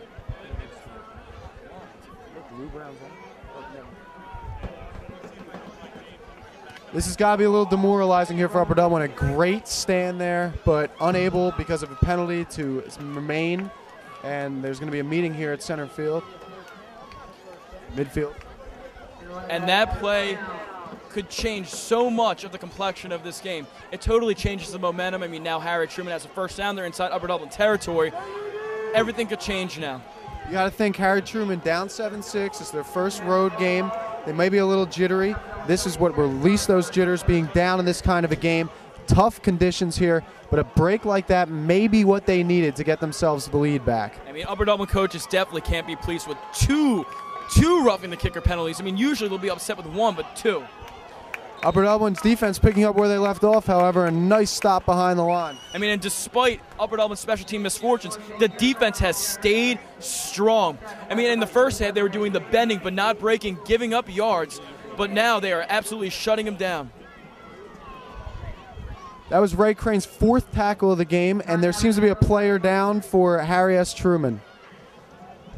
The linebacker play from Upper Dublin has been absolutely extraordinary today when it comes from Duncan Rolfling, Jared Brandenburg, and Joe Yakimovich in the middle, filling holes and making tackles. You also have Ray Crane, who just had his 4th tackle today, doing a great job on the outside, along with T.J. Walsh.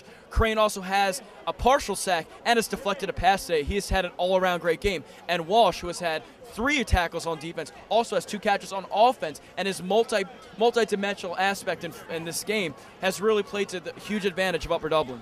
Now, directing our attention to the offensive side of the ball, Alex, I see that Lewis Brown's been the quarterback for the entire game. Is there any reason maybe why you think Alex Fierstein hasn't gotten any looks? I remember them used to be switching off by quarters. Well, right now with the rain, it plays to Lewis Brown's advantage. They're going to run more. They're going to run more options, and Brown is definitely the quicker of the two. Fierstein is more of a pocket passer, but it doesn't look like they're throwing much standing in the pocket. If they are going to throw, they're going to roll out, and that gives Lewis Brown the dimension if he can either run, either scramble because he'll have room on the outside, or he could pass because Lewis Brown is very, very good at throwing on the run. Indeed he is, and that probably is the reason why he has been in this game the entire time. He's looked very good at some points. At other points he maybe looks a little confused, but he has thrown some nice passes and he's had some nice handoffs aside from that one with Steve Roberts where they had a little bit of a mix-up. He's just had a pretty good game, I think. Well, he has the experience. Last year when quarterback Rob McFarland was hurt, he started 3 games and learned some valuable experience in those games. Now Lewis is running the offense by himself right now, and with his added dimension of running and passing, he's the perfect quarterback for this team at the present time.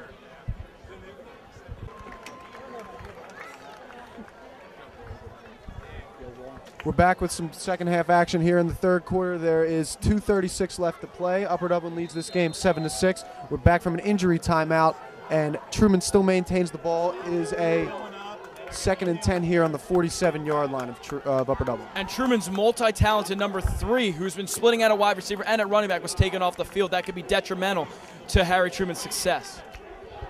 Truman will look to rebound here. Number 12 calling a play back to his running back. He will be under center here. Backs in the eye, and it looks like an audible. Takes the snap. He looks. He is firing. Number 39 can't hang on, and it was Ryan Echeverria coming down the middle. Perhaps he heard footsteps from the last time when he was hit very hard by the safety. I think it was. Echeverria putting great pressure on the tight end, and I guess the tight end heard his footsteps because the ball bobbled in and out of his hands. That could have been partially due to the rain, but in any case, it is 3rd down and 10 for Harry S. Truman. Good defense by Upper Dublin. Crunch time here for Truman, just as it was a few minutes ago with the Cardinals in the red zone to put those points on the board. Truman really needs to respond here. They are down. They had not been down all game until a few minutes ago, and now they have a chance to prove themselves, and they will have to do that here. Truman will take the snap. Backs are in the eye. Number 12 is under center. They have a receiver out to the left and a receiver out to the right. The snap is taken, and it is an option to the quarterback, and down he goes. Joe Yakimovich, great possession there, and he pursued the quarterback. 4 tackles for Yakimovich, a nice-looking tackle there. It is now going to bring up a 4th down situation for Truman. And Yakimovich is that sideline-to-sideline type of linebacker. He just runs from sideline to sideline, hitting and shedding, getting in everyone's face. He's a very physical middle linebacker, and he showed it there by stuffing the quarterback for a 1-yard gain and forcing a 4th down. definitely a huge part of this Cardinal offense. Lewis Brown's going to be back to receive this punt here by the Truman special teamers. Back to punt is Truman. The snap is a little high, but it's handled. Punt is away. And a fair catch called for by Lewis Brown at about the 14-yard line. And you can hence that Upper Dublin was played very conservative on that pump block. After being called with 2 roughing the kickers, they didn't want to get forced with that again. They played conservatively, and now they have the ball at their own 15-yard line. They're going to have to drive 85 yards, but then again, if they do, they're going to waste monumental time on the clock, and if they can actually score on this drive, they will have a very good chance of winning this game. Time possession may be what decides this ball game, and the Cardinals are going to have to get a good start at that right here. There's 1:17 left to go here in the third quarter. Lewis Brown back in at quarterback for the Cardinals. They have 2 running backs back, and Frank Fusco is stationed out to the left. The handoff is to Don Parker. No, it is a play fake, a nice play fake there by Lewis Brown, but nothing doing.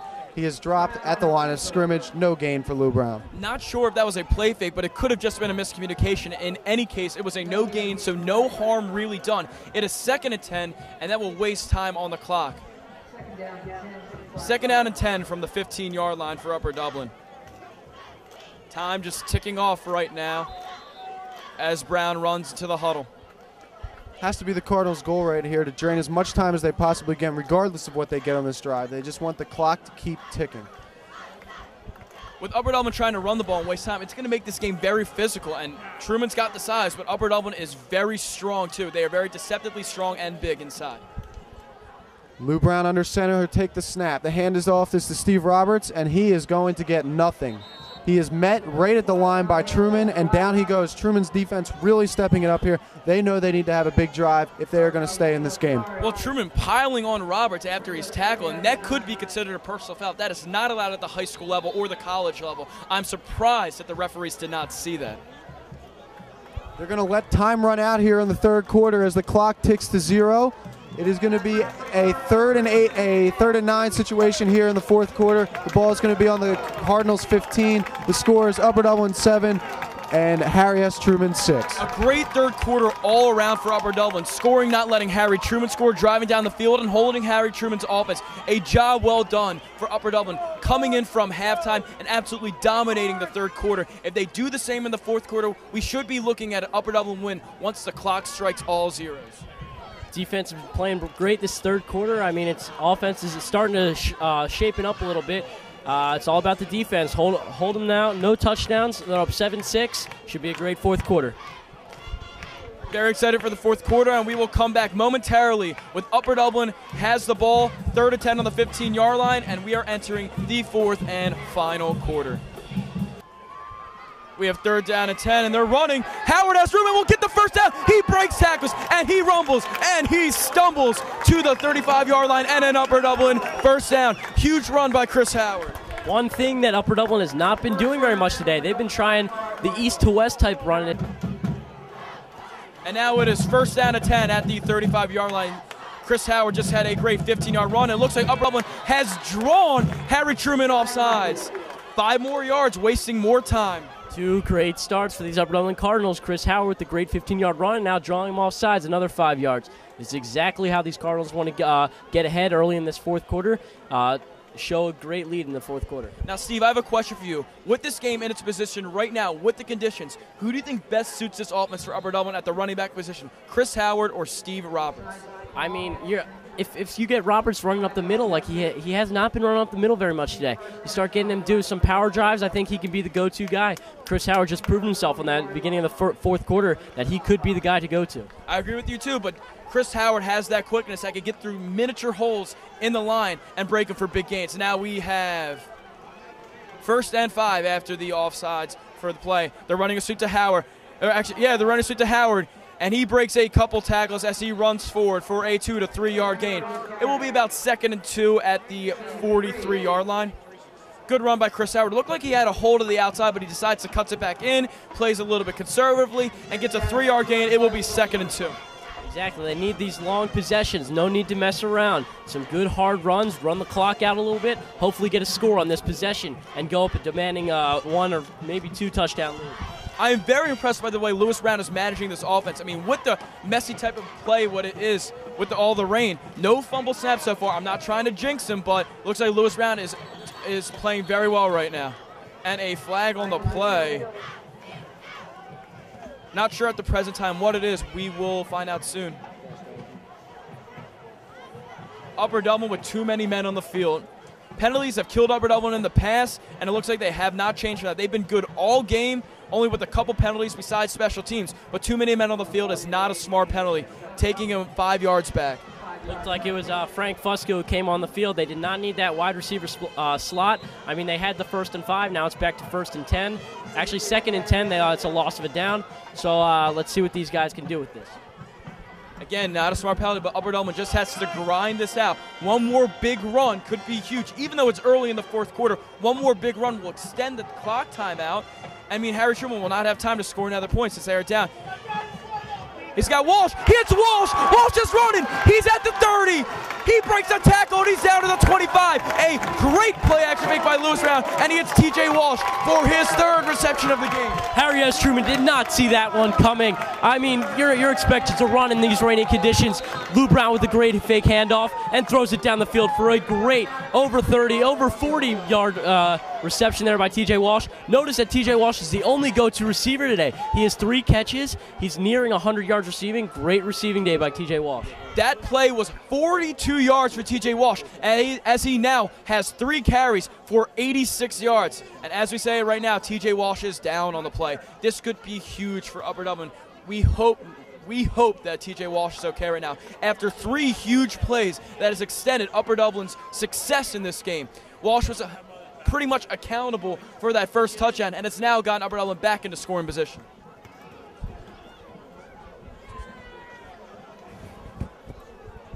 We'll be back to you in a couple moments after this injury timeout as we hope that T.J. Walsh is okay. The way the coach, that trainer Bartosa is stretching him out, it looks like he might be cramping right now, which is very hopeful for Upper Dublin because a cramp is something that could be fixed in a couple hours, and when an injury is something that can't be fixed for a couple of weeks. We'll be back in a couple moments as T.J. Walsh is jogging up the field, which is a great sign. Here you go, TJ. And T.J. Walsh gets a standing ovation from the crowd as he has 86 yards receiving, which is the most that any receiver has had at Upper Dublin this season so far. I know, and T.J. Walsh had that TD reception last week. It's been proven. It's very shocking you see the go-to guy being a tight end, but he has been rolling out on the side very well, and T.J. Walsh is definitely the go-to guy. Here we have 1st and 10, 9:40 left. J.J. Fox will substitute in for T.J. Walsh, and they give a run to Roberts. Roberts fighting his way through the line as he gains 5 to 6 yards on second effort. Great job by Steve Roberts as he is rumbling forward for 6 yards, giving a 2nd and 4.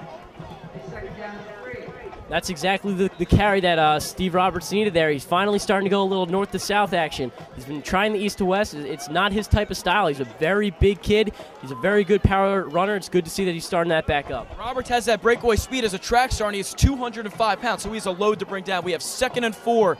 Roberts takes the carry again as he rumbles forward further, and he's very close to the 1st down. I think he got it.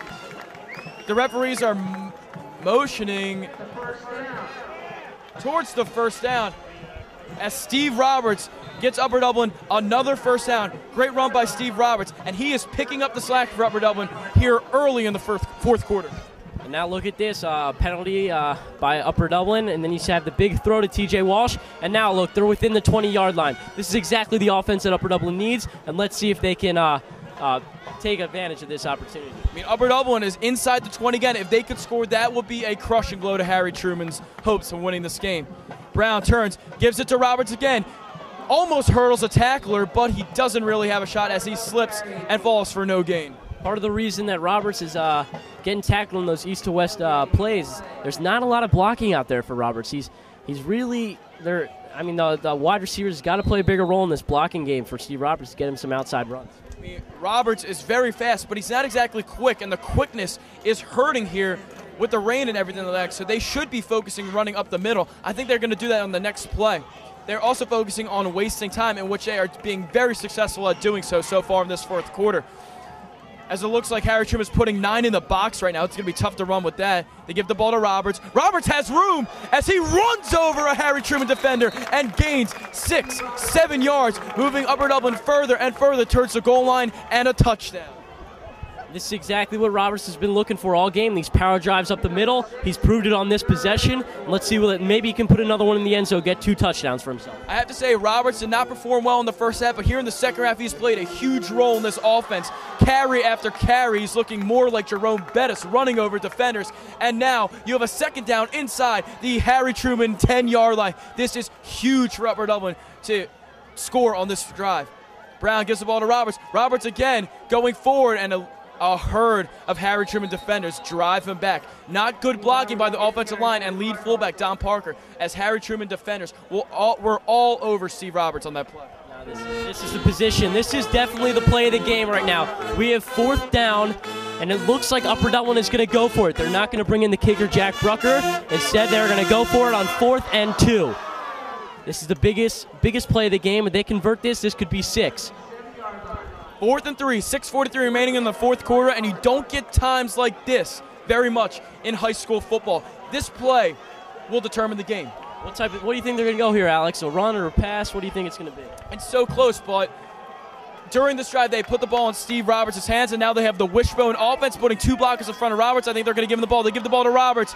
He has room. He runs forward, and he will get the first down. Great lead blocking by number 48, Don Parker, number 34, Duncan Roffling, as he runs forward for 5 yards, and an Upper Dublin first down inside the 5. Great stacking of the line by this Upper Dublin offensive line, and you get Roberts the first down, and now it is 1st and goal from the 4-yard line. This is the position that the Upper Dublin Cardinals have been waiting for. Let's see if they can capitalize. And this is why Steve Roberts is a leading rusher in Suburban 1. He is showing why he is a leading rusher in Suburban 1 with this drive. 314 so yards in the 2 games, but none of those more important than the yards that he has equated on this drive. And now we have first down and what looks like 3, as Upper Dublin could score and could put them over the top in winning this game. And the fans are starting to go nuts as the offensive linemen from Upper Dublin are trying to pump up the fans and are having success in doing so, and a timeout was called. Upper Dublin fans, even though it's raining, still showing their heart. Fans are starting to get into it, sideline, and let's see what happens on these after this timeout. And this being my 4th year being in the high school, I have never seen a crowd this hyped up for a game. There was a tailgate going on in the parking lot. 100 kids flipping burgers, just having a great time. And now all the fans have come out to the stands, in which it has been a packed house here all night, and the fans have been nothing but supportive. Fanfare, I mean, being an Eagles fan, you see that fanfare is the hugest thing that helps motivate a team, and they have been doing so here in Upper Dublin very well tonight. 2 years ago, they went 0-11. Last year, they were 4-7. This year, this is the team. This is what all the football players have been talking about. This is the team they think can win the division, and they're definitely proving it right now by by leading this this Harry S. Truman Tiger team. Very big team, a lot bigger than the Upper Dublin Cardinals, but the Cardinals have more heart, and I think that is the key of this team. They have a lot of heart. They all care, and they would do anything. They would anything for the team, anything for their teammates, and let's see what they can do in this fourth quarter. I mean, this is where the senior leadership comes in for Upper Dublin late in the fourth quarter, and with 18 out of 22 starters being seniors, that plays in Upper Dublin's hands right now. The senior leadership, in my opinion, is going to lead Upper Dublin into the end zone right now. As they set up in the wishbone formation again with Roberts in the backfield, Parker and Roffling setting up to each other. Roberts, he loses a defender and gets into the end zone. Touchdown Upper Dublin and touchdown Steve Roberts, his second of the day, and the fans go wild. A great power drive by Steve Roberts. He showed 4 or 5 times why he's the league leader in rushing. He had those great power drives up the middle and gains his second touchdown of the game, and Upper Dublin takes the lead they've been looking for all game. Right now it is 13-6. If they get this extra point, that makes it an 8-point game. An 8-point game. That means that Harry Truman, if they even do score a touchdown, has to get a 2-point conversion. No more extra point, and Brucker sets up for the extra point. This is huge. Good snap. Brucker kicks it, and it's good! Jack Brucker nets the extra point as Upper Dublin takes the lead 14-6 with 5:35 remaining in the fourth quarter. And look at Coach Dover. He's sprinting, he's jumping, he's got his team riled up, and this is exactly what the Upper Dublin Cardinals have been waiting for. They take their 14-6 lead, and let's see what they can do now. Hopefully the fire keeps in them. for the defensive side of the ball. Even though Upper Dublin had a better record than Harry Truman coming into this game, Harry Truman was favored to win just because they play in a tough conference. They play with Neshaminy, they play with Pottsville, they play with Penridge. But now, Upper Dublin is taking it to them, up 14-6 late in the fourth quarter, and this defensive stand by Upper Dublin that will come after this kickoff will be huge in determining the final result of this game. The fans are in the games, the cheerleaders are in the games, and the sideline is on the games. Everyone is backing these Upper Dublin Cardinals, and it is exactly why they are up 14-6 in this fourth quarter. And I have never seen excitement like this in the football stand since I've been here in high school. It is a great thing to watch. The football team is getting motivated by the fans is getting motivated by the football teams. It is just awesome to see right now. And Josh Glider, number 15, sophomore, will kick off. Again, special teams is the biggest part of the game. They need a stop. And Glider waiting for the whistle. This is a huge special teams play for Upper Dublin. And Glider kicks it to about the 20-yard line. As they run down, number 3 has some room. And he's still going as he gets to the 44-yard line, a 24-yard return from the Harry Truman player. I mean, he didn't run it back for a touchdown, but not a job well done by the Upper Dublin special teams. And now the defense will go back on the field. With 5 minutes or so remaining in the fourth quarter, this is a huge defensive stand.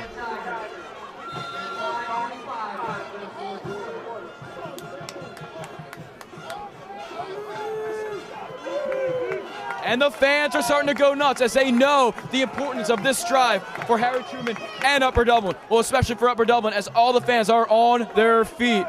Backs in the eye. Both wide receivers split out. Crane and Walsh in the flats. Takes a snap. It's going to be option, and he slips, and that's a sack. Second sack of the game by Dominic Parker. That is a huge play by the Upper Dublin defense, and thank Mother Nature for that, as the Upper Dublin defenders get all around the Harry Truman quarterback, who falls for a 2-yard loss. Dom Parker's been all over the quarterback all day. He's got 2 sacks today. He's been rushing the quarterback the entire day. He is playing phenomenal on the defensive side of the ball. Parker had a game last year that he had 6.5 sacks versus Upper Marion, and he doesn't quite have that today, but his importance in the defense has been just as much important. He has 2 sacks, a lot of tackles, has put pressure on the quarterback all game. We have 2nd and 12 at the 42-yard line. Backs in the eye again. They've been using the I formation all game. Whistle is blown. And it's going to be a timeout for Harry Truman. Timeout for Harry Truman. And with 4:42 remaining in the fourth quarter, Upper Dublin 14, Harry Truman 6. And you can see from the excitement of the fans, this is an amazing game. It is a dogfight with the rainy conditions, with the running play. All the plays, 85% of the plays have been running, and that's just been the offensive lineman and the defensive lineman smashing mouths. It has just been an awesome display of running capabilities by both teams. It looked like it was going to be ugly after that first play by Harry S. Truman, that run back for a touchdown. Ever since then, the defense has shown heart. They've been stopping them on 4th downs all game, and the offense is starting to show some heart in the second half, scoring 2 touchdowns. This is what it's all about for Upper Dublin Cardinals football. I mean, the offense has doubled its offensive production as they did in the first half. They had 52 yards in the first half. They have 106 yards in the second half, and that's very impressive, and I give them a lot of credit for that.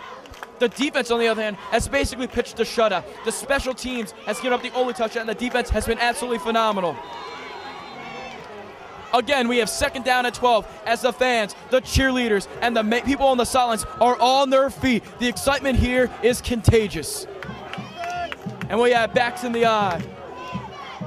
Wide receivers split out. They are charging line. They have 8 in the box. A pitch. No, it's going to look like a reverse.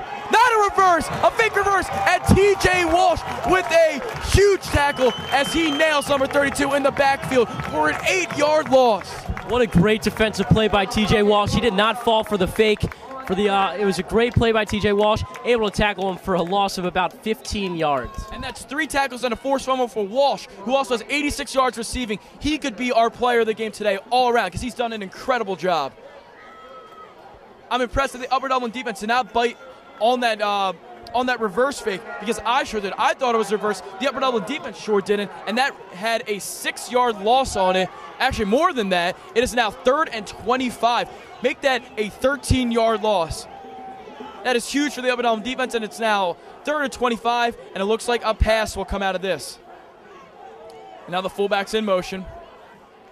He drops back to pass. And he is rushed. And who is it? Dom Parker with his third sack. As I say, 3 is the charm.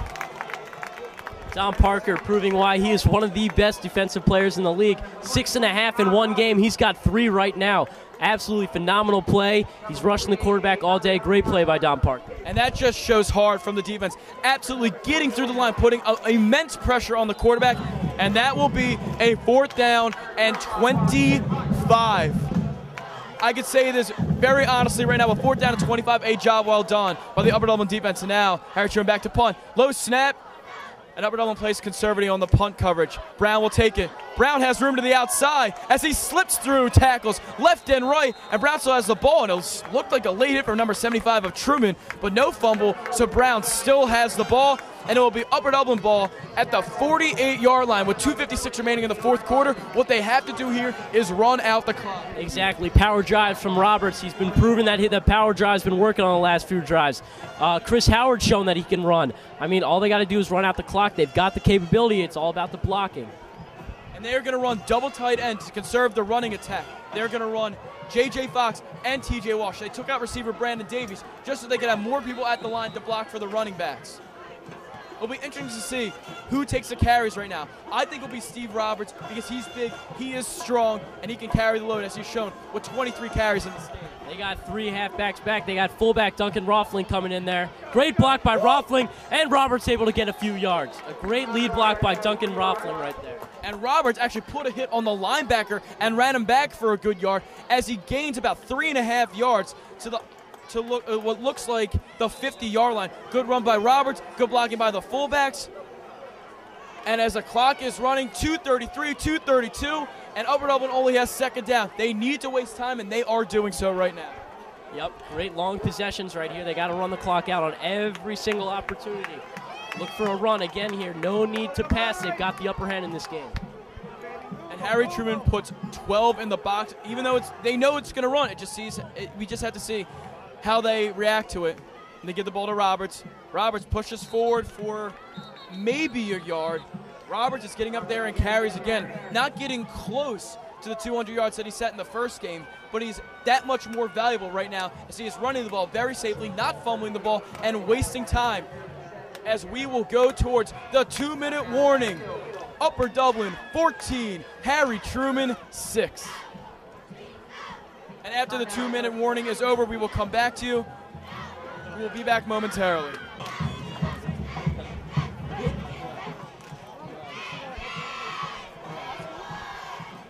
Harry Truman actually called a timeout here with 2:04 remaining, so no 2-minute warning was assessed. Harry Truman called the timeout, and now the ball will be placed at the 50-yard line, as it will be 3rd down and 7. Whether or not Upper Dublin gets a 1st down here or not, Harry Truman will probably call a timeout to try to not waste time. And Roberts will run it up the gut, gain 2. And they don't need a timeout, as there's actually no 2-minute warning right now, which I'm very surprised about. As it'll be 4th down for Upper Dublin, as they will just waste time. And timeout for Harry Truman. With 1:46 remaining in the 4th quarter, Upper Dublin holds an 8-point lead, getting ready to punt.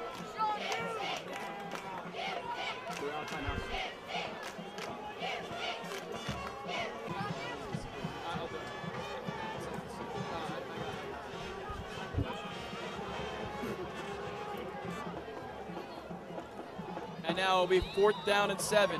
After that drive where Roberts ran the ball, he now has 32 carries for over 70 yards and 2 key touchdowns. Steve Roberts at one point in the 2nd quarter only had 6 carries. Now he has 32, and he's played a huge part in Upper Dublin getting this hopeful victory, but lead so far. You can't just look at the stats. I mean, he may not have very many yards per carry, but he's got 2 touchdowns for these guys, driving it into the end zone. And the punt by Howard. It's a high swirling kick.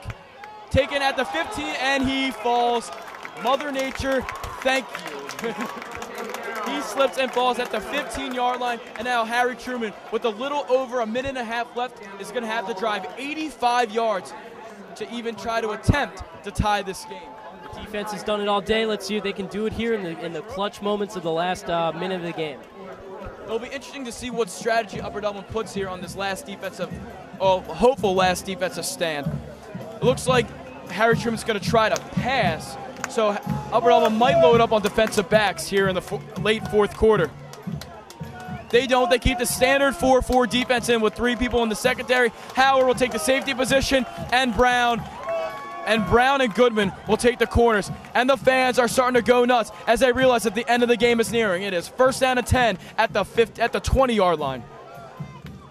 He takes the snap. He drops back to pass. He floats it over. Great catch. Hook and ladder. Hook and ladder. He's got room. He's at the 40, the 50. Roughly jumps. 30, 20, 10, 5. Touchdown, Harry Truman. Now that was an absolutely phenomenal play by Harry S. Truman. Nothing they could do about that. It was a great plan play. Throw it to the tight end and drop it off to the running back. Wow, there is nothing else to say other than amazement out of that play. A phenomenal call by Harry S. Truman. There's nothing that the defense out of Upper Dublin could have done about that. You cannot defend that. That was a perfectly executed trick play, which will work 100% if it's perfectly executed in high school football or in any football. And a huge 2-point conversion here. This is where defenses are made, and the fans are going nuts. Huge 2-point conversion. They're putting 9 in the box, and this is a play that will define the end result of the game. This is the play of the game. They are stacking the line. They've got Kyle Goodman on the outside. Backs in the eye, wide receiver in motion. He snaps it, runs it. He's close. He's very close. He didn't get it. He didn't get it. It is 14-12, and it should stay that. A huge stop for Upper Dublin. Once again, the defense prevails. Absolutely phenomenal goal line stand right there. Upper Dublin still up 14-12, and now we're going to see an onside kick as Harry S. Truman has their last thoughts of the game. And it looks like Upper Dublin's going to have to put on the hands team. The hands team is key here. And again, special teams is going to determine the end result of this game. An onside kick here with the hands team, it is going to be a crucial play. And if Upper Dublin is able to retain possession of this ball, Harry S. Truman has 0 timeouts. All they got to do is kneel it, and the game is over. It's so strange how the total momentum of the game switched after one play. All the momentum is on Upper Dublin side, and then the hook and ladder gives up the first touchdown that the Upper Dublin defense has given up this game. And then the total momentum switches back to Upper Dublin as they have the goal line stand at the 2-yard line for the 2-point conversion as they keep the slim 2-point lead. And I've said this before, many plays in this game have been so crucial, but this one is going to be the most. The 2-point conversion stop was amazing for these Upper Dublin Cardinals. And now Harry S. Truman with their last chance on this onside kick. If they do not convert, the game is over, considering Harry S. Truman has 0 timeouts left. I mean, we hope that if they get this onside kick, the game will be over. But you never know. With this weather and the field conditions, there could be a botched snap or so. We can't get any guarantees yet, but here's the most important play. And they are definitely going for the onside kick. Huge play. I'm holding on for dear life right now because I hope Upper Dublin gets this onside kick. Here's the kick. He squibs it. And Goodman will fall on it. And Upper Dublin players hold their hands up as they feel that they had this game in hand. Coming into the game, Upper Dublin was not favored in this, and they showed their heart after letting up that first big play by Harry S. Truman, and then the hook and ladder, and stopping them on the 2-point conversion. Upper Dublin, I should not say easily, it's a very good fight. Upper Dublin defeats Harry S. Truman. And who recovered that onside kick? Kyle Goodman, in his first game starting for varsity this year, recovers the onside kick and all but clinches an Upper Dublin victory. All Upper Dublin has to do now, with Harry Truman not having any timeouts, is take a knee, and this game is finished. Unbelievable.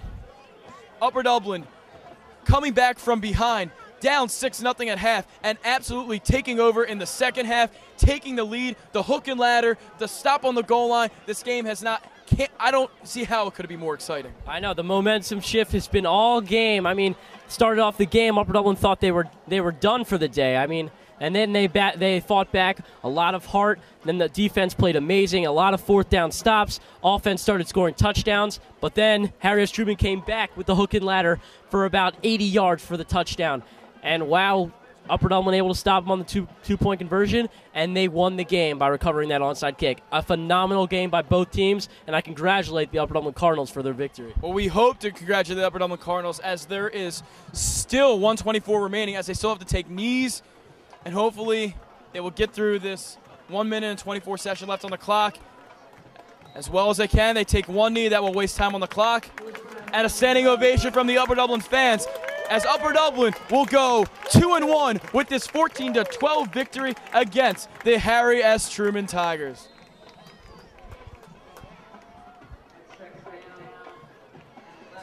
Job well done. As the clock goes under a minute, the Upper Dublin fans, players, and cheerleaders can sense the victory. All the players on the sideline starting to shake hands, hugs, a lot of smacking around. I mean, that's the end of the game for this Upper Dublin Cardinals team. And they take another knee. I'm not sure there's 40 seconds left, so that might not be the final play of the game. If not, they will take one more knee. Upper Dublin fans showing their gratitude to the Upper Dublin team, giving them a round of applause for the past minute or so. A huge win for Upper Dublin. Going 2-1, playing a tough Harry Truman team is absolutely incredible what they've done in the past 2 years since they've gone 0-11. Great growing by this team. Great job by the seniors leading them to victory. A great job all around by the Upper Dublin Cardinals football team. And talk about community spirit. All the fans up here on their feet giving praise to these Upper Dublin Cardinals.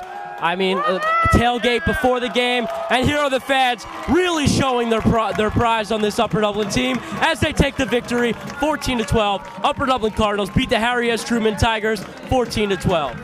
As the Upper Dublin Cardinals rush the field in victory, we'll be back in a few moments with our post-game show. Hi, I'm Alex Cohen. I'm here with Steve Watson and Josh Getzoff with the post-game show. Upper Dublin with a huge 14-12 victory over the Harry S. Truman Tigers. Josh, what are your feelings on this victory? Well, I think when you look at this game, it was truly a tale of two halves. The Cardinals in the first half could not get anything going offensively. Their defense was really keeping them in the game. No points allowed. Aside from that special teams kickoff return to open it up. But in the second half, their running game came alive. Their passing game, especially Lewis Brown to T.J. Walsh, was really what set the tone here for the Cardinals in the second half. And they came away with the win here off a huge second half performance. Upper Dublin more than doubling their offensive total in the first half, and they did in the second half. The second half, they had over 140 all-purpose yards, and in the first half, they only had about 56. T.J. Walsh with a great two-way effort, 4 tackles, a sack, 86 yards receiving. Other performances of notice. Steve Roberts with 73 yards on 32 carries and 2 touchdowns. Those two touchdowns, huge in the victory. Steve, what do you feel was the most important aspect of this victory? Oh, without a doubt, the defense. The defense played absolutely amazing today. During the first quarter, right after that special teams play, the defense held together strong, played great. Stopped 3 fourth down conversions. That was the key stop to the game.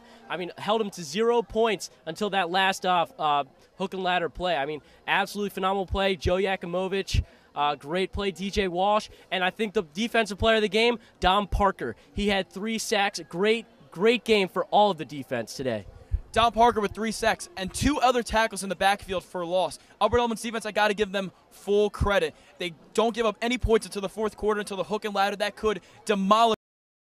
But then again, they stand strong. They bend, but don't break. On the 2-point conversion, they shut them down a yard short, and they give Upper Dublin the 14-12 victory. It has been a pleasure announcing with you, Steve, and you, Josh, and we will come back to you in 2 weeks for the next Upper Dublin game. It's been a pleasure, and thank you for watching.